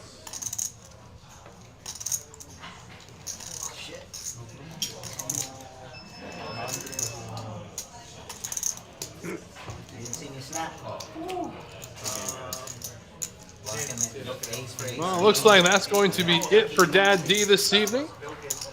We wish him the very best as he disappears into the fluorescent luminescence of the main card room. Absolute pleasure to have you on the show, my friend. Looking forward to having you back. It was one of the characters that got off to a rather quick start, but just kept cooling off more and more as the show progressed. Yeah, he did make a couple of questionable folds that I would say, but I mean, when you're in that seat, you're kind of on an island by yourself, and sometimes you'll make decisions that even watching yourself back on the live stream later on, you'll be like, why did I do that? I'm committed. And sometimes you just have a weird feeling that your hand isn't as good as you would otherwise think it is. A couple of live streams ago, I folded an overpair and then continued the shut up Wes meme. And it turned out that the person who I was playing against had pocket aces, and it was a brilliant fold. Yeah, I just thought I was being a net. Ace Sometimes you queen. just have a bad feeling about it. Oh yeah, HV, ace queen suited, and Candyman with aces. When it rains, it pours. And you got to 3-bet this because it just looks like you're playing the rush. And get this, before the hand started, HV added another 3,000 to his stack. So this was the hand to prepare for. Give me an ace queen flop one time. No. Ah. There's a spade, so if this goes check-check, it could be interesting on the turn. I don't know, Wes, how long has it been since we've had a 5-figure pot in the 136 live stream here? 5-figure pot in 136, I think 5-6 weeks. I think it's been 6 weeks, yeah. Yeah, because I don't recall, I haven't been in one, and I don't think I've seen one as I've played, so yeah, I think that would probably do it. Turn will bring the 9 of hearts. And 317 in the middle. Was hoping for some fireworks pre-flop. Well, we'll see what happens. Should I think if a queen hits, we might see a pretty good size bet paid off on the river. But 240 is the bet. Backdoor spades, no longer an option. If HV calls this and the case ace falls on the river, I think that's a path to max pain. Candyman will drag the pot. He continues to remain as hot as Houston in the middle of the summer. Playing right after that storm system last week, it feels like summer's arriving now. I mean, was it 2 days after the storm? I'm driving around in my truck and it says it's 95 degrees, but feels like 101 because of the humidity. It was absolutely terrible. Yeah, when fronts come in like that, the weather changes pretty drastically. Well, not to mention, everybody gets sick, too, just with the drastic climate change all of a sudden. Yeah, the change in the atmospheric pressure gets a lot of people who aren't used to it, and then the temperature change gets to a lot of people who aren't used to it. And it's just a bad combination for everyone, especially those with like asthma and breathing problems. You get the typical Texas 120% humidity, and you still have the pollen in the air because there's not wind blowing. Yep. It's just a deadly combination. Jonathan's going to raise it up with Kate. Get a call from HV. And away we go, heads up. Well, according to the computer, it's an 8-high board. I don't know if I trust it. I don't know when it cuts away that quickly. But we'll see in just a moment. There we go. Queen, queen, 4. That seems more along the... Queen, queen, jack. Yeah, oh, interesting. Looks, couple of clubs, too. Okay. now, if that's the actual board, that is action-inducing to say the least. There it is, yeah. Oh, boy. Oh, here we go. Flush gets there on the turn. HV looking to boat up.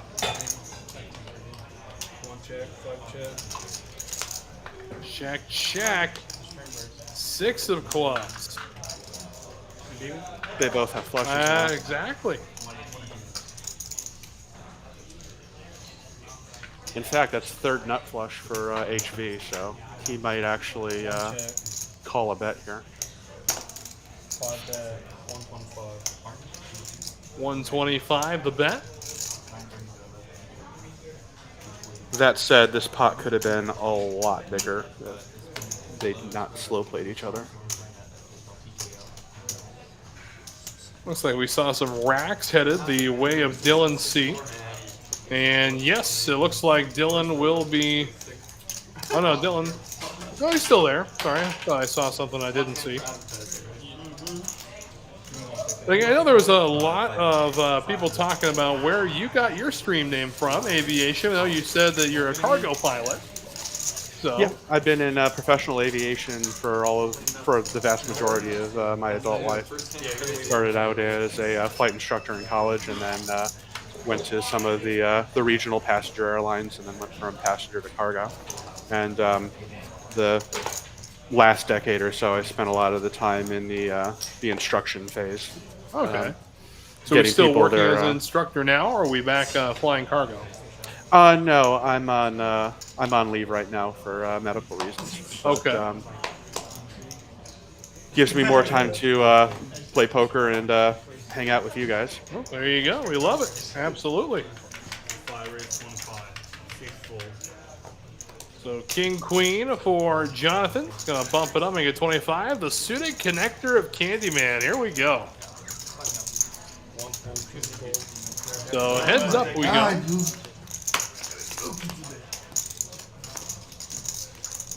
Queen at deuce 9. 5 check. 7 check. Check, check. Give us the 8 of spades. 5 bet, 25.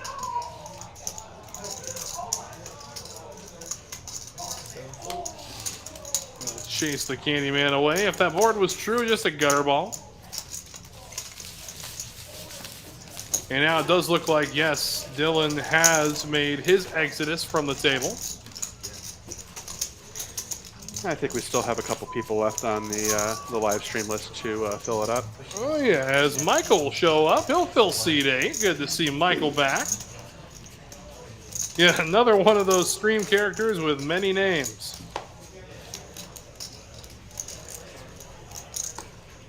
King, queen, offsuit for Jonathan. Well, we bid Dylan a good evening. Appreciate him for being on the show tonight.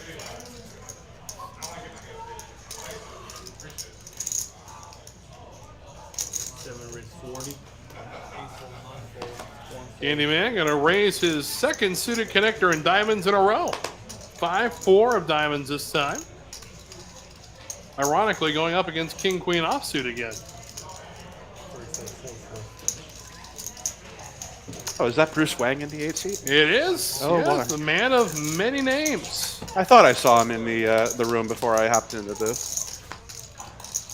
He was sitting at a 1-2 table, which I found surprising. I thought he'd be at the 1-3. Candyman does end up flopping a pair of 4s.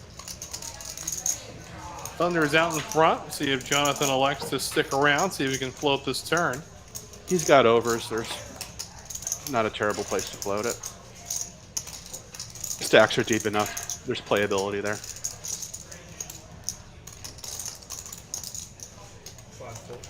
Yeah, thinks better of it. He's out of position. There's better spots. Did you edit on? Yeah, two. Q3 add on 2,000.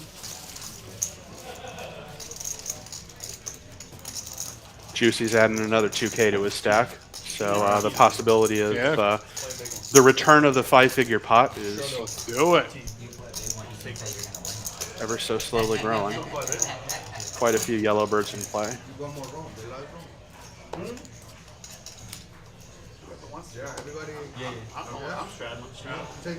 I think they're trying to get a one-round mandatory straddle going. Straddle would be the 15, of course, for 136. Yep. And the usual rules for this stream is you can straddle for a minimum of $15 and a maximum of everything you have except for one chip.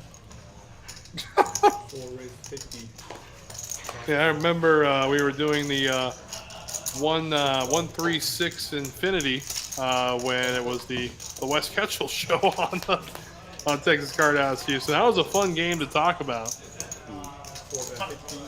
I mean, it was great too doing the 5-10 games, you know, back when we first started, and that was doing a round of straddles, but at the same time. So we were straddling 5, 10, 20, 40, 80, 160. We're going the whole 9 yards. I loved every second of that too.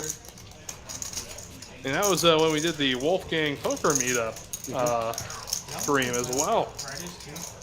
But talk about an anticlimactic hand, a straddle to 320 and just gets folded around.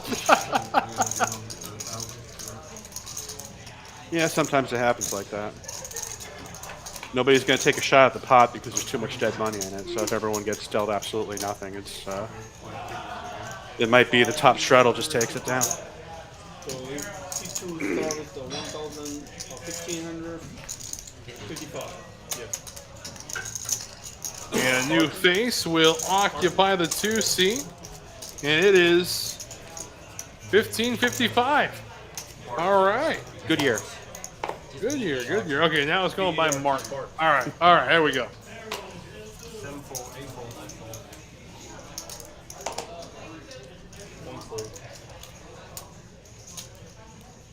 8-4. And now Bart. 30, 3-4, 4-4. All right. The man of many names There we decides to raise it up with Queen 9. Going for the welcome to the table moment. The ATM will dispense $30 to see the flop. King 4, Trey, 2 spades. Not a terrible flop for Ace 5. Board pairing kings. 2 bet 60. Mark gonna bet at it. We'll see if ATM decides to hang around. It looks like he does, so off we go. Yeah, you're not as afraid of a king as you were on the flop. So Ace High could very possibly be good here. 6 check. I think the 8's the scariest card on this board. But Bet 90. Bart will bet at it. He'll bet 90. We'll see if ATM can muster the call with just Ace High. Ace High is actually good here a lot of the time, so he does find the call. There we go. There's a lot of missed flush draws, a lot of missed king queens, jack tens.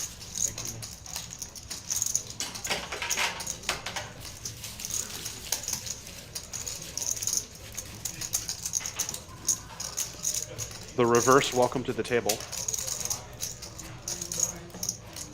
I saw it a number of times, say, dealing the tournament. You know, someone sits down for their first hand and punts off the stack their first hand.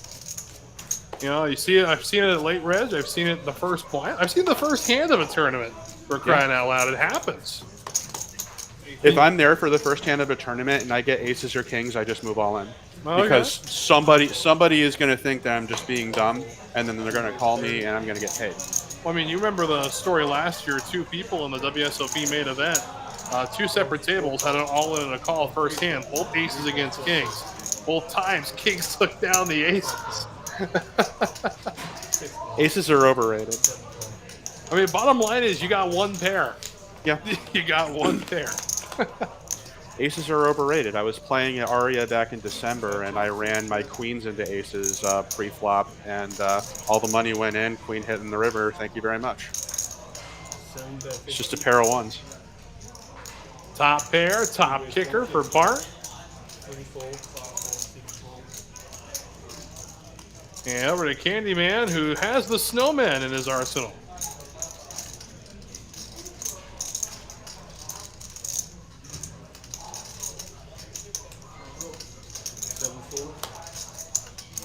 And Bart will take it back, and just about coming back even after losing that first hand.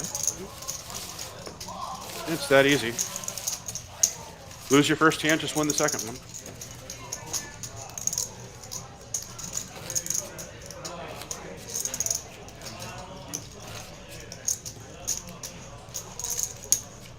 And again, registration closed for the flights today for the Memorial Madness Weekend Tournament. But 2 flights tomorrow, again starting at noon, and a flight at 5 as well. So still plenty of opportunity to hop in. 2 call, 3 4 4 4 5 6 call.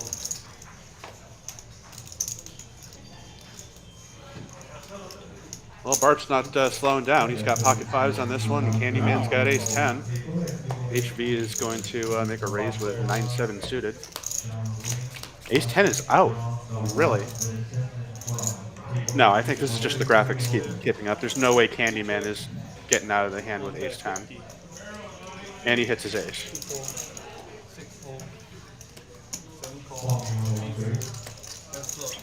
We'll get the graphics caught up for you guys to see where everyone else is in the hand. We've got a heart draw for HV versus the top pair 10 kicker of Candyman. 140 into a 200 pot, pretty standard. HV hits a 9 to go with his flush draw there. Probably enough for him to see a river, and we do. So the river we go, and HV catch. Nope. No, he cannot.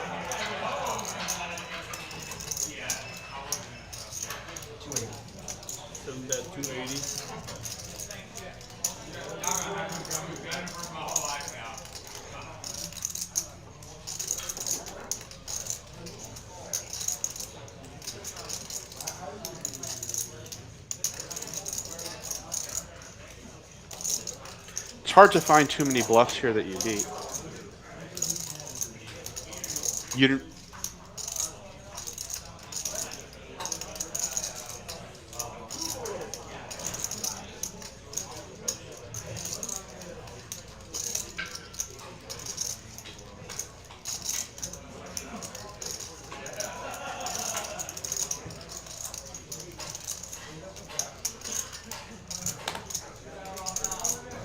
I think he's going to piece this together. He's not going to find enough bluffs, and he's going to let this go. I don't think he's going to hero call this. He's capable of hero calling. Oh, definitely. We've seen it before. He did it to me the first time I ever played in a live stream. He's going to hero call it, and he's going to get shown the bad news. Candyman with the unintentional slow roll, flipping up the 10 first. Oh yeah, Candyman stack soars up above 6,000. And speaking of the Memorial Weekend Tournament, how about this? The numbers are in for our third flight. 80 runners tonight, and 7 of them will be advancing on to day 2. So a grand total of 19 players will stamp their way into day 2 after tonight's frivolities have ended. So moving at a good pace, you gotta say. And they'll start day 2 in the money, which is always nice to know that you're not going to walk away empty-handed from these kind of tournaments. I think the least the least enjoyable bubble I've ever been on was day 2 of an MSPT in San Diego. We came back, one person was not going to make the money. day 2. I would have showed up late. Exactly. I mean, half of us did show up late. Yeah. I think I was one of the idiots who showed up on time, and I think half of the tables were unfilled. There were 2 short stacks sitting on like 6 big blinds. All the short stacks showed up. Yeah, of course. And I was one of the only bigger stacks that did show up, and it took I think it was an agonizing 25 minutes before someone finally found Ace King jammed, only to be taken down by Jack 10 offsuit. I think it was at the table next to me. Yeah, if I bagged day 1 with one of the bigger stacks at the table, I'd show up on time, and if I knew I was the biggest stack at the table, I'd just go all in every hand. No, absolutely. Yeah.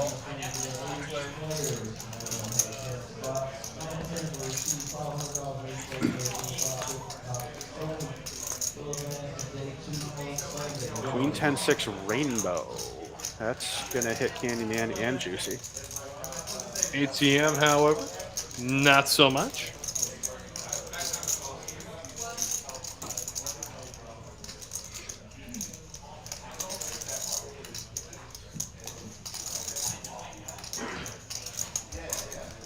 Top pair, top kicker.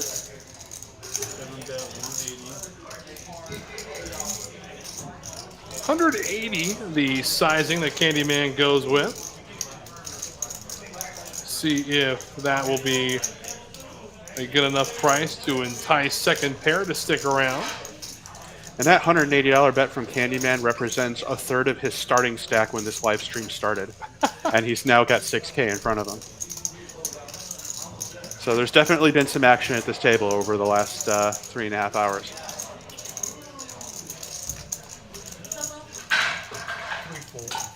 We'll get Juicy to fold the King 10, and Candyman continues to trend upwards. Great fold from Juicy. The drink girl arrived at just the perfect time to get his priorities realigned. Only 2 real winners here. Jonathan and Michael are pretty much flat. With Bart, well, welcome to the table. You're up $1,500 after that big win. Of course, the big winner of the day is Candyman, up $5,500 with Juicy, the party thrower of the day, and ATM, of course, dispensing well above the usual max withdrawal limit for an ATM. I mean, really don't blame Candyman for not hopping back in the tournament today. I mean, made his money back and then some. As DT will raise aces, makes it 30 to go. I mean, at this point, he's made final table money at this one, so why go through the... Yeah, it feels like it would be about a 9th or a 10th place finish. Yeah. Yeah.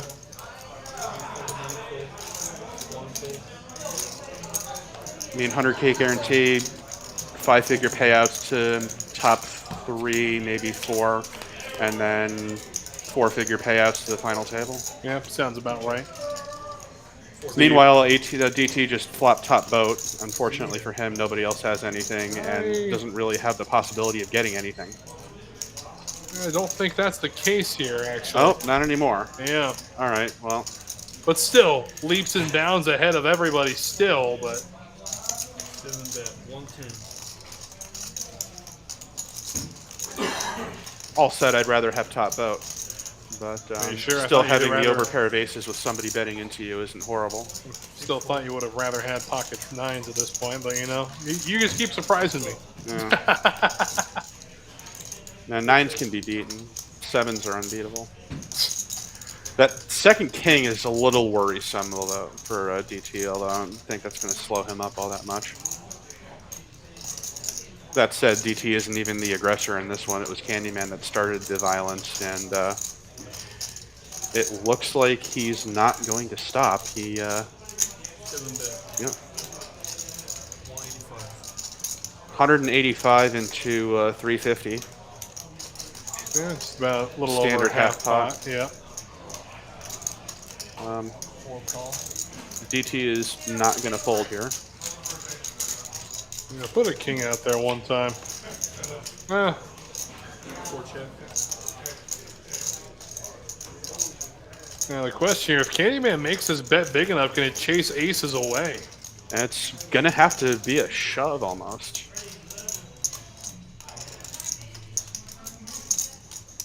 Any 9, any king beats you. No, he gives it up wisely. DT's pocket 1s get counterfeited by the 9s and the kings, but he still gets dragged the pot.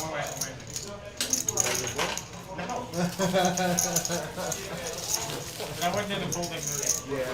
So many bets that I have that I'm holding them there, probably.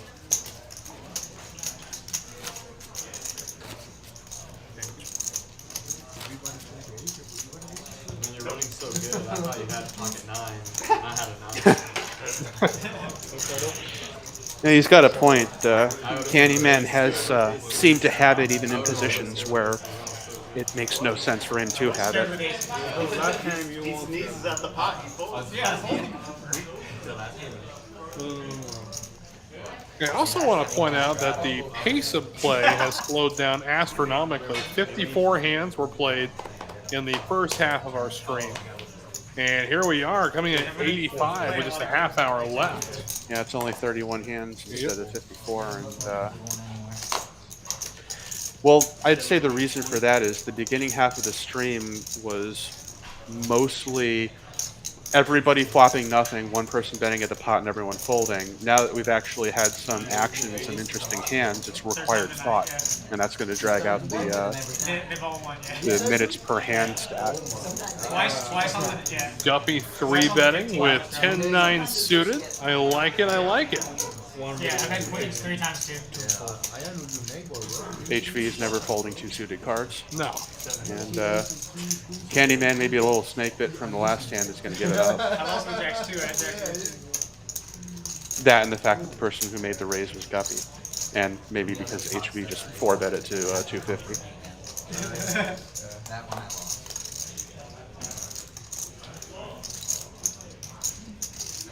Oh yeah, I lose his aces on the tournament, you remember? Little does Guppy know that he has a stranglehold on this right now. Oh, yeah. Sheer domination.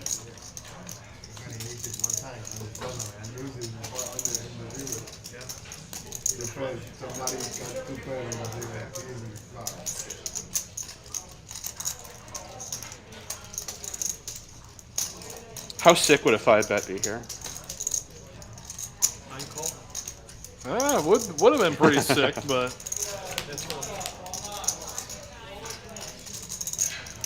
you know, I held out some hope when I saw the 8 of hearts in the window, and then really it just turned into absolutely nothing. What a fake out. 1-bet 200. Can we go back in time 15 minutes, have the dealer wash the deck, and just come up with another flop? Keep the 8 of hearts, just give us two different cards.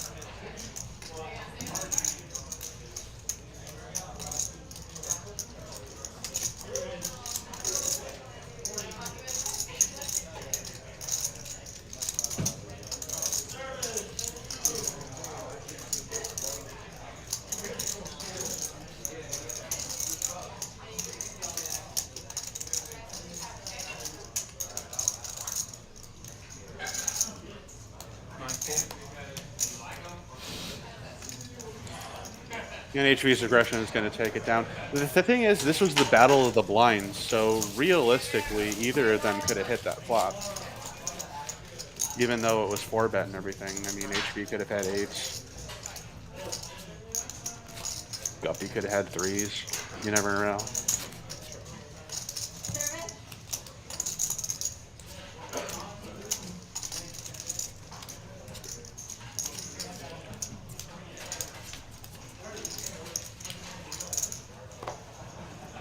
It's hard to float against someone who has a double barrel frequency. Maybe it's just a handful. 7 raise 25.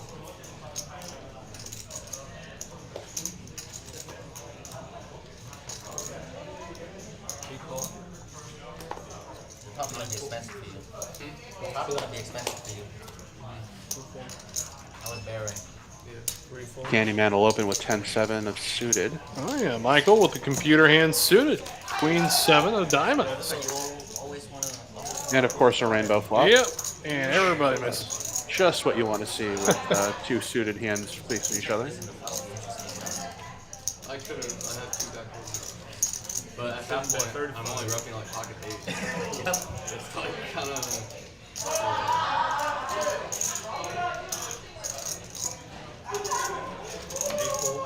And that'll be enough to take it down. Oh, yeah, getting back to the way the stream started.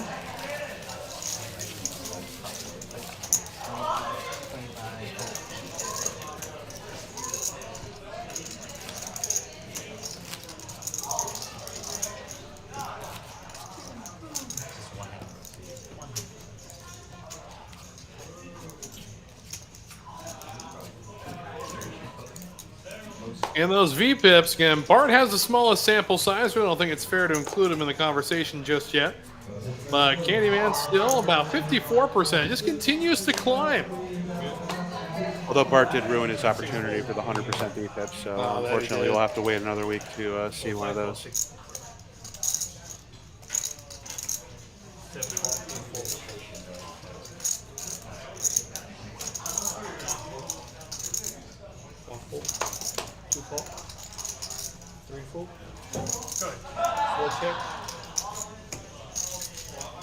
I think this is the first unraised pre-flop that we've seen. You think you're right, and it's somehow everybody still manages to actually know Bart hit smashed it. that. Yeah, Bart hit it. Yeah, you're He's right. got a pair of threes and hearts.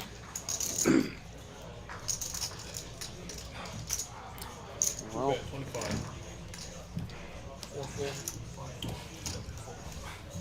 and Bart's going to bet it and take it. Best hand. He showed it. Yeah, absolutely. And a flush draw. And bed draw. Someone on my tier list called that Asian top set. It is Asian. It's not called, it is. Oh, Asian It top is. set. What is? Apparently. Flush draw. It's called Asian top set. I thought it was apparent any draw, but Oh no, I don't believe it that thing.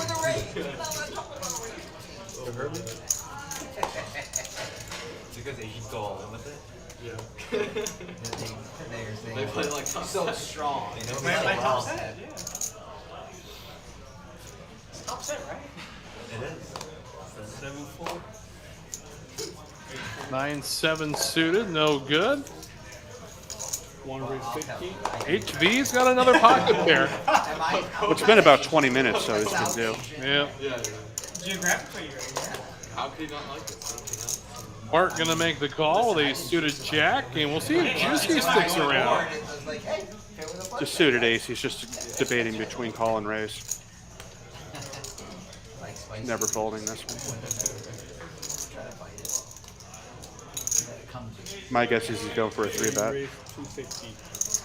260. 250. 250. And now ace jack for Jonathan.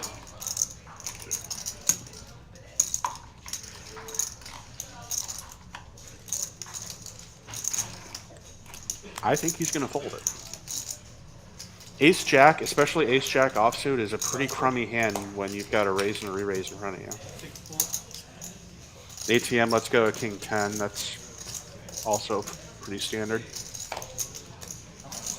I think the 9s for HV is a little too strong to let go right now, though. Well, for you still got Bart in position behind him. Yeah, but he just flatted the raise. I'm not really, if I'm HV, I'm not too worried about Bart. If anything, it makes my 9 stronger because if I hit the set of 9s, that's just another $200 that I'm getting in. And top pair for Juicy. HV does have an overpair and a flush draw. Yeah, that's going to kill Juicy's outs.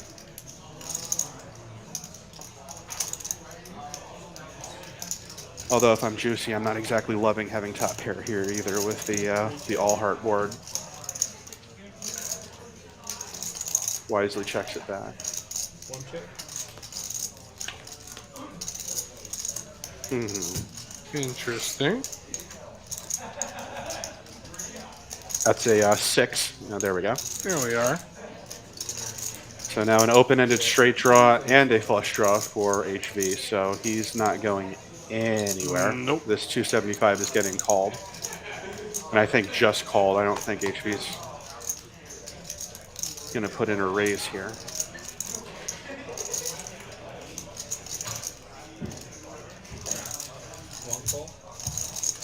Yep, there's the call. So let's see the river. Tramp clubs. Brick. HV still with the best of it, and Juicy with no reason to think that he doesn't have the best of it.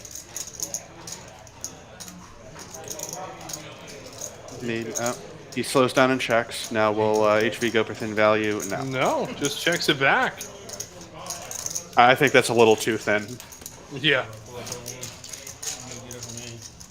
I think the range of hands you're getting called with that you beat is exactly ace-8. Yep.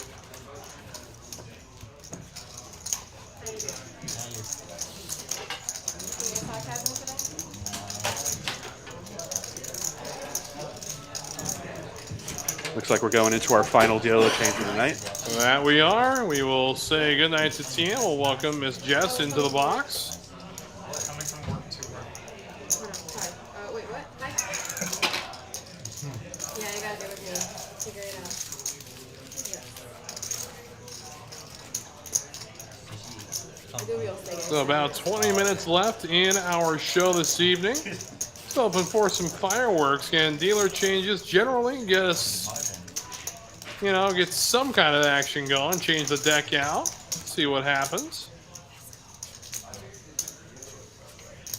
Yeah, the color change of the deck from the red cards to the blue cards throws the players off a little bit. It loosens them up a little bit, and you get a little bit more action right after the dealer change.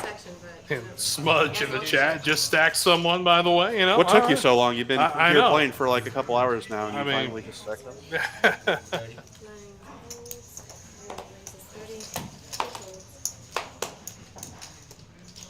HV gonna bump it up to 30. Juicy right behind him with Ace Jack.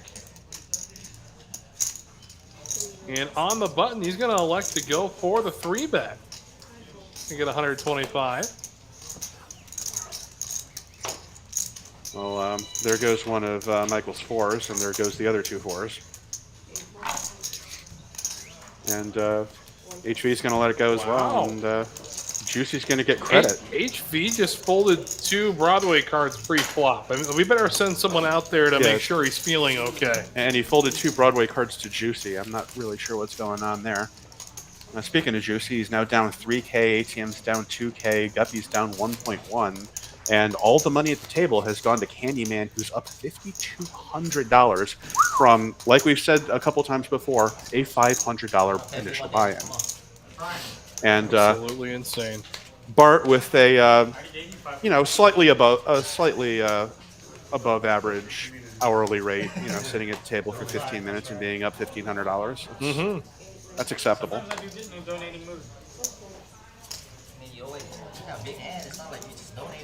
No. It's not like Dom. You actually have a hand. I'm not talking about that. And ATM with a premium hand in the big blind.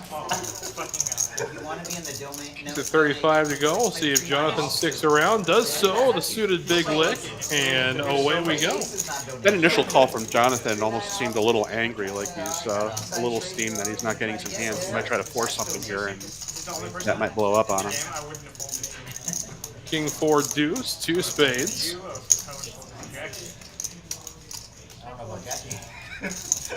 He will chase Jonathan out, so the ATM takes a deposit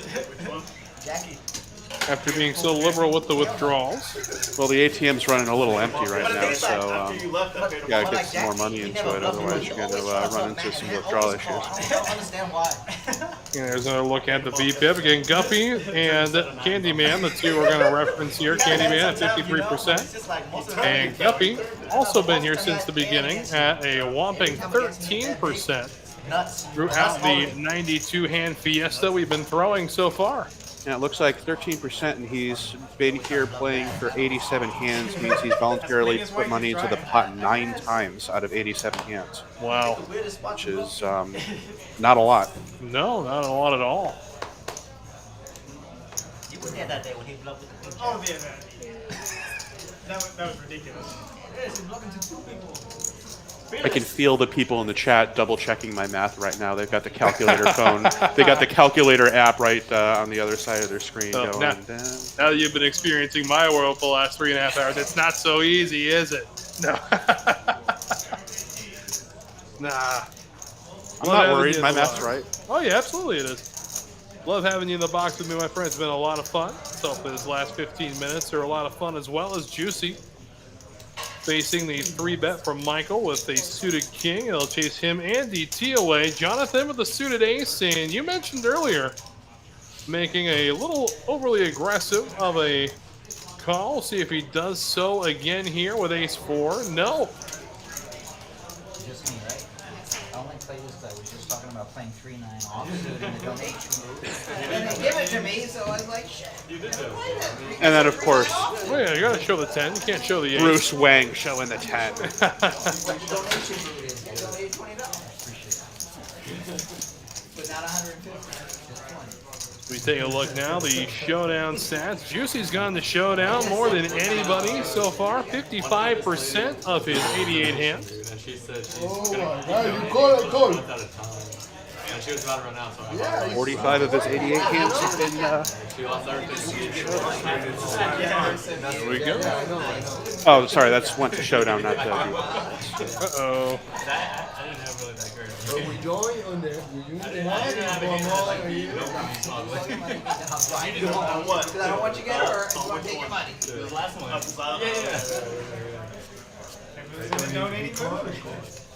But here's the thing, HV has been monitoring his stack, making sure that he has enough to cover everyone else at the table. And although he's not here now at this hand, not like he'd probably be playing 10 deuce anyway, that giant little miracle sun run of Candyman could come to an end in one hand. He can be up $5,500 from a $500 buy-in, and he could end the night on the last hand down 500. Definitely so, as With, Michael one cooler. looks down at a good draw hand. Jack 9 suited. Guppy with a suited King 10. Gonna bump the action, though. We'll still get Bart to come along. Again, Bart hasn't been able to study Guppy as much as the rest of the table has, so definitely thinks that the open here is pretty standard. Of course, we know better, but Guppy's going to bring 3 of his friends along with him to the flop. Queen, tray, 5, 2 clubs. No one's particularly fond of that. Guppy's still in the lead with King 10.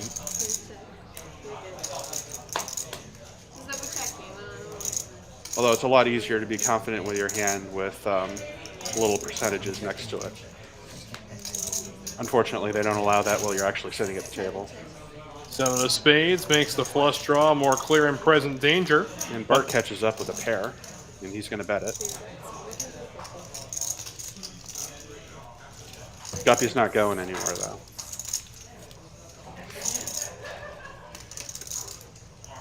Drawing the 9 outs, you can see the top of your screen there. And we go heads up to the 10? river. 10? 10 bucks? No. Now pair the board with 5, so the 7s and 5s are good for Bart. And Quick check. we'll turn over the winner after it does go check. Bart continuing to trend in the right direction himself in a late addition to the show and has made a significant impact in that late showing.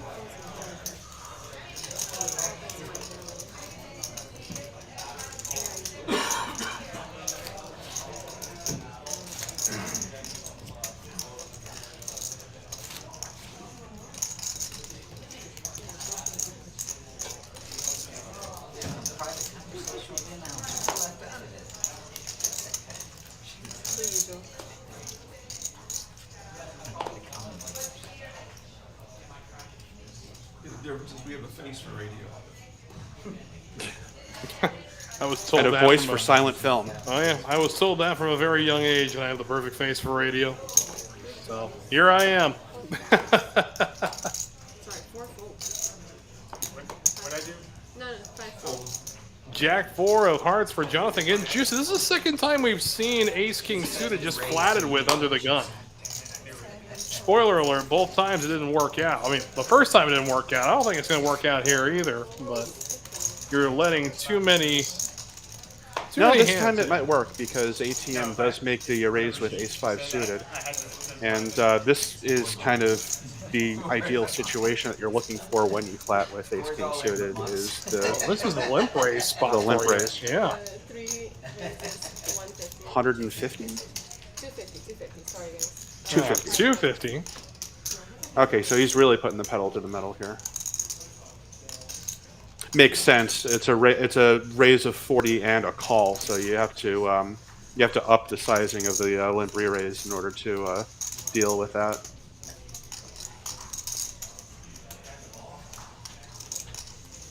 I don't see ATM calling ace-5 is a pretty dusty hand with that kind of action, especially with Bart calling your raise. And with that said, ATM calls. There we go. Queen 10 for Bart. He'll fold the action. We go ace king and ace 5, both suited. All right. Ooh. Okay. Juicy with the nut flush draw. And board could pair again, giving this plenty of chop outs to ATM. I think the 5 of spades is still alive. Mm-hmm.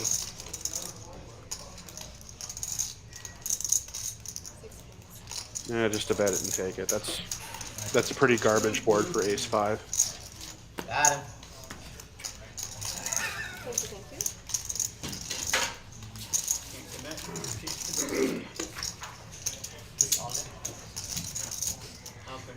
And hand number 95 of our Odyssey this evening. I had an all-inable hand. I had an all-inable hand. An all-inable hand. It was a 6-4. Learning some new words tonight, you know. It's a very all-inable hand, I'll bet. Yeah, but there's plenty of great ways to describe hands. All-inable is a new one. All-inable pre-flop. That reminds me of some of the times where I leave a poker table on my last hand before the big blind comes. Like if I get aces, kings, or 7 deuce, I'm all in. There you go. No, I raised. I looked at it. The cards did already. Ace jack for DT. Jonathan right behind him with ace 10. Interesting to see that fold there. I mean, you go to war for 250 with ace 5 suited, but ace 10 off is where he draws the line. Well, that was Jonathan. ATM Oh, went you're to right. with the You're ace 5. But 10s for HV. You're right. It's been 5 hands since he's out of pocket there. So He was due. here we go.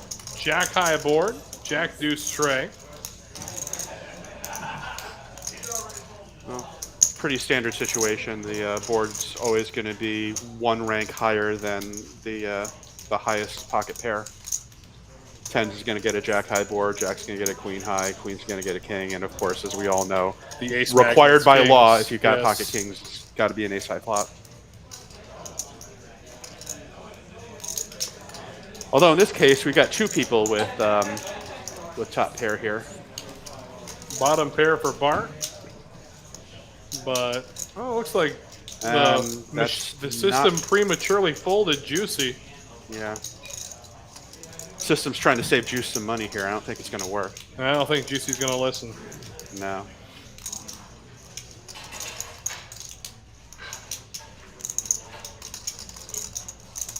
Just imagine he plays this hand, loses, and is like, sorry, the computer said that you folded on the flop, so you get your money back. It looks like the 5 of spades will hit the turn. I don't think either player is particularly concerned about that. They probably both think that they got the best hand. I mean, in fact, that gives DT a wheel draw, although I don't think he really wants it. Check, check. Ooh. Speaking of things that DT didn't want to see, that's pretty high on the list of it. Not a king, it's actually a 6. Although I think the king would make him cringe a little bit more.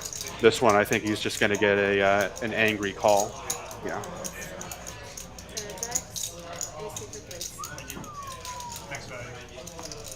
And DT goes, no, that's not a pair of jacks. This is a pair of jacks. Crocodile Dundee style. There you go. That's not a knife. It's a knife. It's a knife.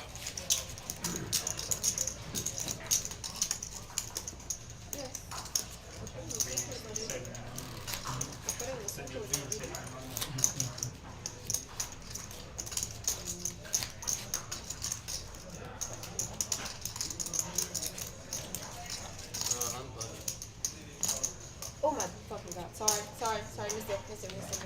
Oh boy.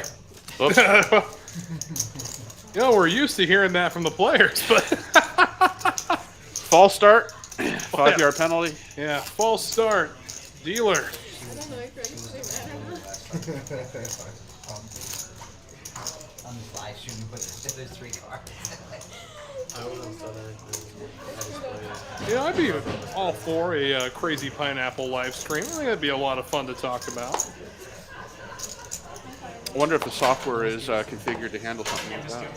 Well, I mean, it can handle Omaha, but then again, if we're doing crazy pineapple, if they got a discard, you know, that'd be difficult to. I don't think that could work.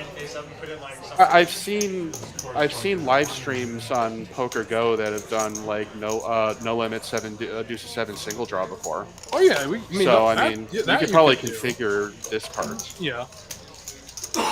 Probably have to muck them a specific way, but yeah.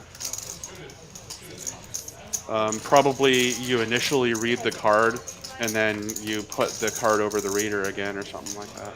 Yeah.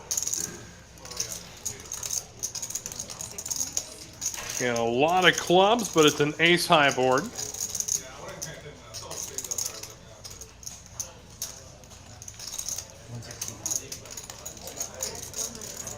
You see, the problem with this one is when Candyman rooted internally for an all-black flop, he wasn't specific enough. No, not quite. It's a rookie mistake.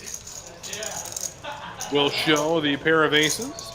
And we move along. Again, I've just been handed the unfortunate news from production. This is going to be our final hand of the evening. So a big thank you to everybody who's been hanging out with us all night. Again, Wes Tucker and Aviation keeping you company. Want to throw a few thank yous out there. Of course, our executive producer, David Lagana. Want to throw a big thank you to Alan Lee, the action tracker this evening. Did a fantastic job as usual. And of course, the illustrious dealing staff and floor staff that makes TCH Houston the best card room in Houston. We get to the final hand of the evening.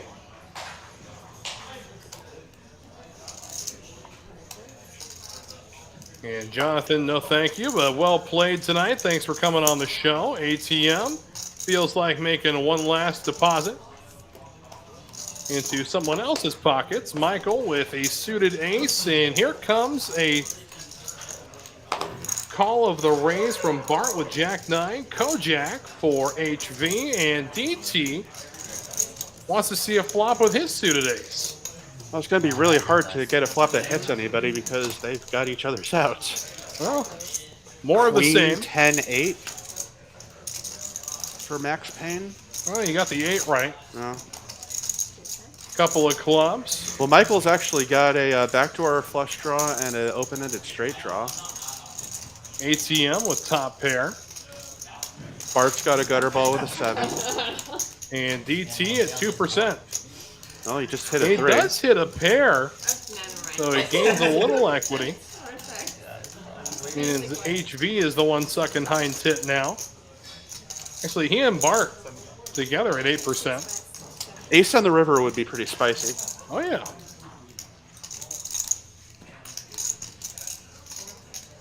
You need the ace of hearts, otherwise the third club is going to kill the action. Todd plays poker. I'm on my way. Let's get this game popping. Yeah, these guys are going to be playing well into the morning, my friend. Come on through. So we go to the river, heads up, and the open-ender is completed. top pair and a flush blocker versus the straight. This could be a 1K pot. Said ATM checks it. Michael, not going to let the straight go unheard from. No, I think this is just a pretty straightforward shove. He's only got 400 into a 300 and change pot.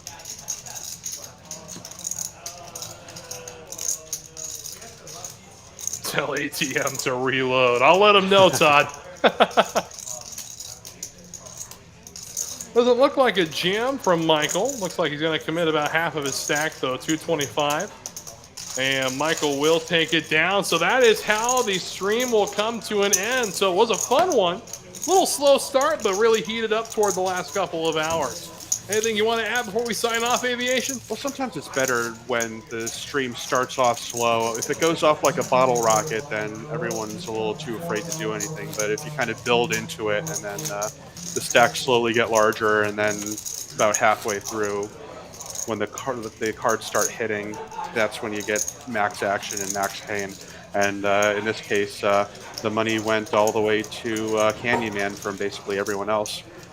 All right. Well, with that, it was a fun few hours hanging out with you as usual. We'll see you again soon. Again, the Friday and Sunday 1-2 No Limit live streams will be right here from Houston. And, of course, tomorrow night, the 2-5 from RGV. But until then, from all of us here at TCH Houston, and on behalf of TCH Live, for my colleague, Aviation, I am Wes